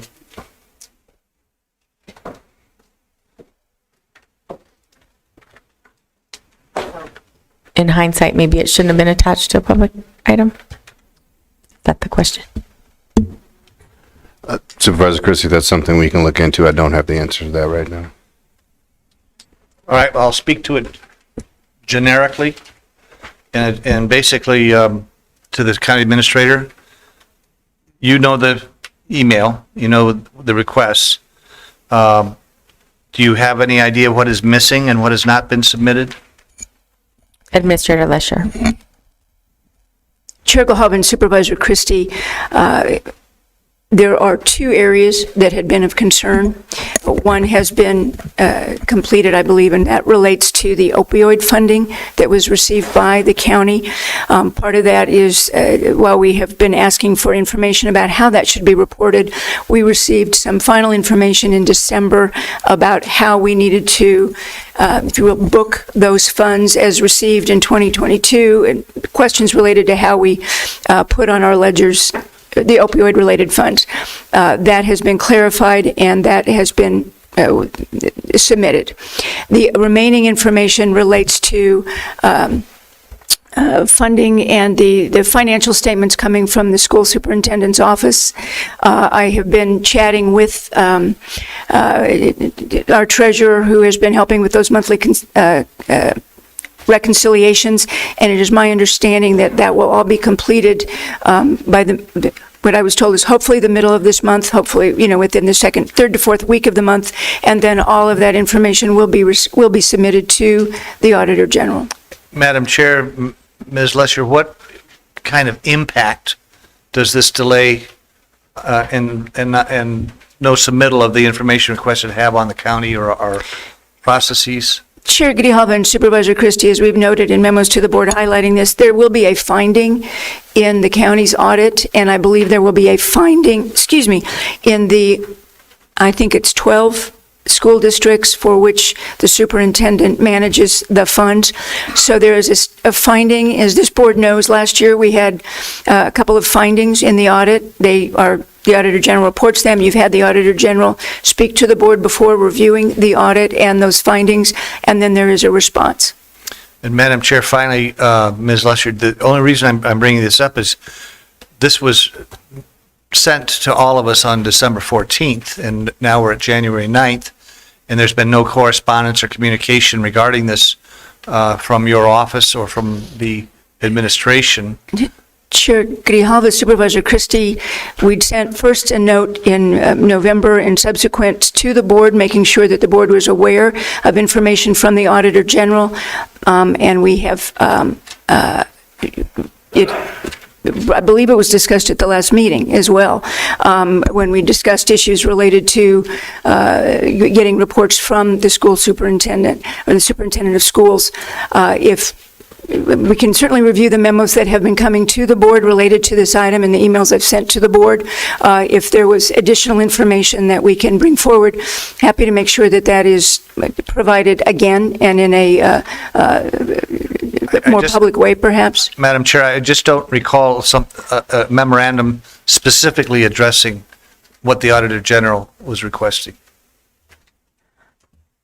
Chair Grijalva, Supervisor Christie, we have sent memorandums regarding the Auditor General. I do not have in front of me what they said or didn't say. If they have been seen as inadequate, I will certainly respond with additional information. By your responses, it appears that you're obviously on top of this, and I'm just to say this because your office is very good about sending memorandum, and I just don't recall anything being addressed to that. I could be wrong. Chair Grijalva, Supervisor Christie, as could I, but I will say that, yes, we are very much on top of this. A concern about a finding, a concern about any communication with the Auditor General is something we follow very closely. I have been meeting with our financial staff, with all of the individuals mentioned in the reports, met with our treasurer to make sure that we were moving forward on all fronts possible to be sure that the Auditor General received any and all information. And I will be sure that we have communicated such to the board. And finally, Madam Chair, Ms. Lesher, do you have a timetable when this could be? I'm sorry, Chair Grijalva and Supervisor Christie, the opioid information has been finalized. In meeting with the treasurer, as I indicated last Friday, she is hopeful that they will finish the reconciliations. She was hopeful by the mid-January. I believe then, once the reconciliations are done, the additional financial information can come through. Forgive me for being a little evasive about this. I'm hoping for the end of January, but we're not controlling when that information comes to us. What I can do is ensure that we will provide regular updates to the board about the status of response to the Auditor General. Thank you, Madam Chair. Thank you, Ms. Lesher. Yeah, that was one of the reasons why I brought the item up last board meeting, because it does affect every one of our districts. We have a school district that's affected, and it's going to be a finding on us. And I was concerned about how that would impact ratings, all of those other things, and because it does have an impact. So, and then I do think that this is not an issue that, while it's in another elected office and we don't have control over it, it does have an impact on the county overall. So I do remember that discussion, but I don't remember any resolution to it. There wasn't, because we didn't have the individual here to ask specific questions. Supervisor Lee. Chair Grijalva, thank you. Is there, me being the new kid on the block, I can ask this question. Is there anything the board can do? Granted, it's an elected position, but it gives us a black eye. Is there anything we can do as a board? Mr. Lesher. Chair Grijalva and Supervisor Lee, when we initially became aware of concerns, I was talking with the county attorney's office about what exactly was my authority or the county administrator's authority or the board's related to the finances of those other departments, and we are very limited. But the question you ask calls for a more robust answer than is the information I've received heretofore from the county attorney. And he's indicated, I think, to Mr. Christie, we can review a few of these issues. I'm happy to report back. Right at this point in time, I don't believe there's specific action, but we'll pursue that and get back with the board. Thank you. Any other questions? Okay, with that, our next meeting will be January 23rd, 9 a.m. Yes. Thank you all for your attention. And again, we're done with your first meeting, Supervisor Lee. Yay. Meeting's adjourned. Thank you.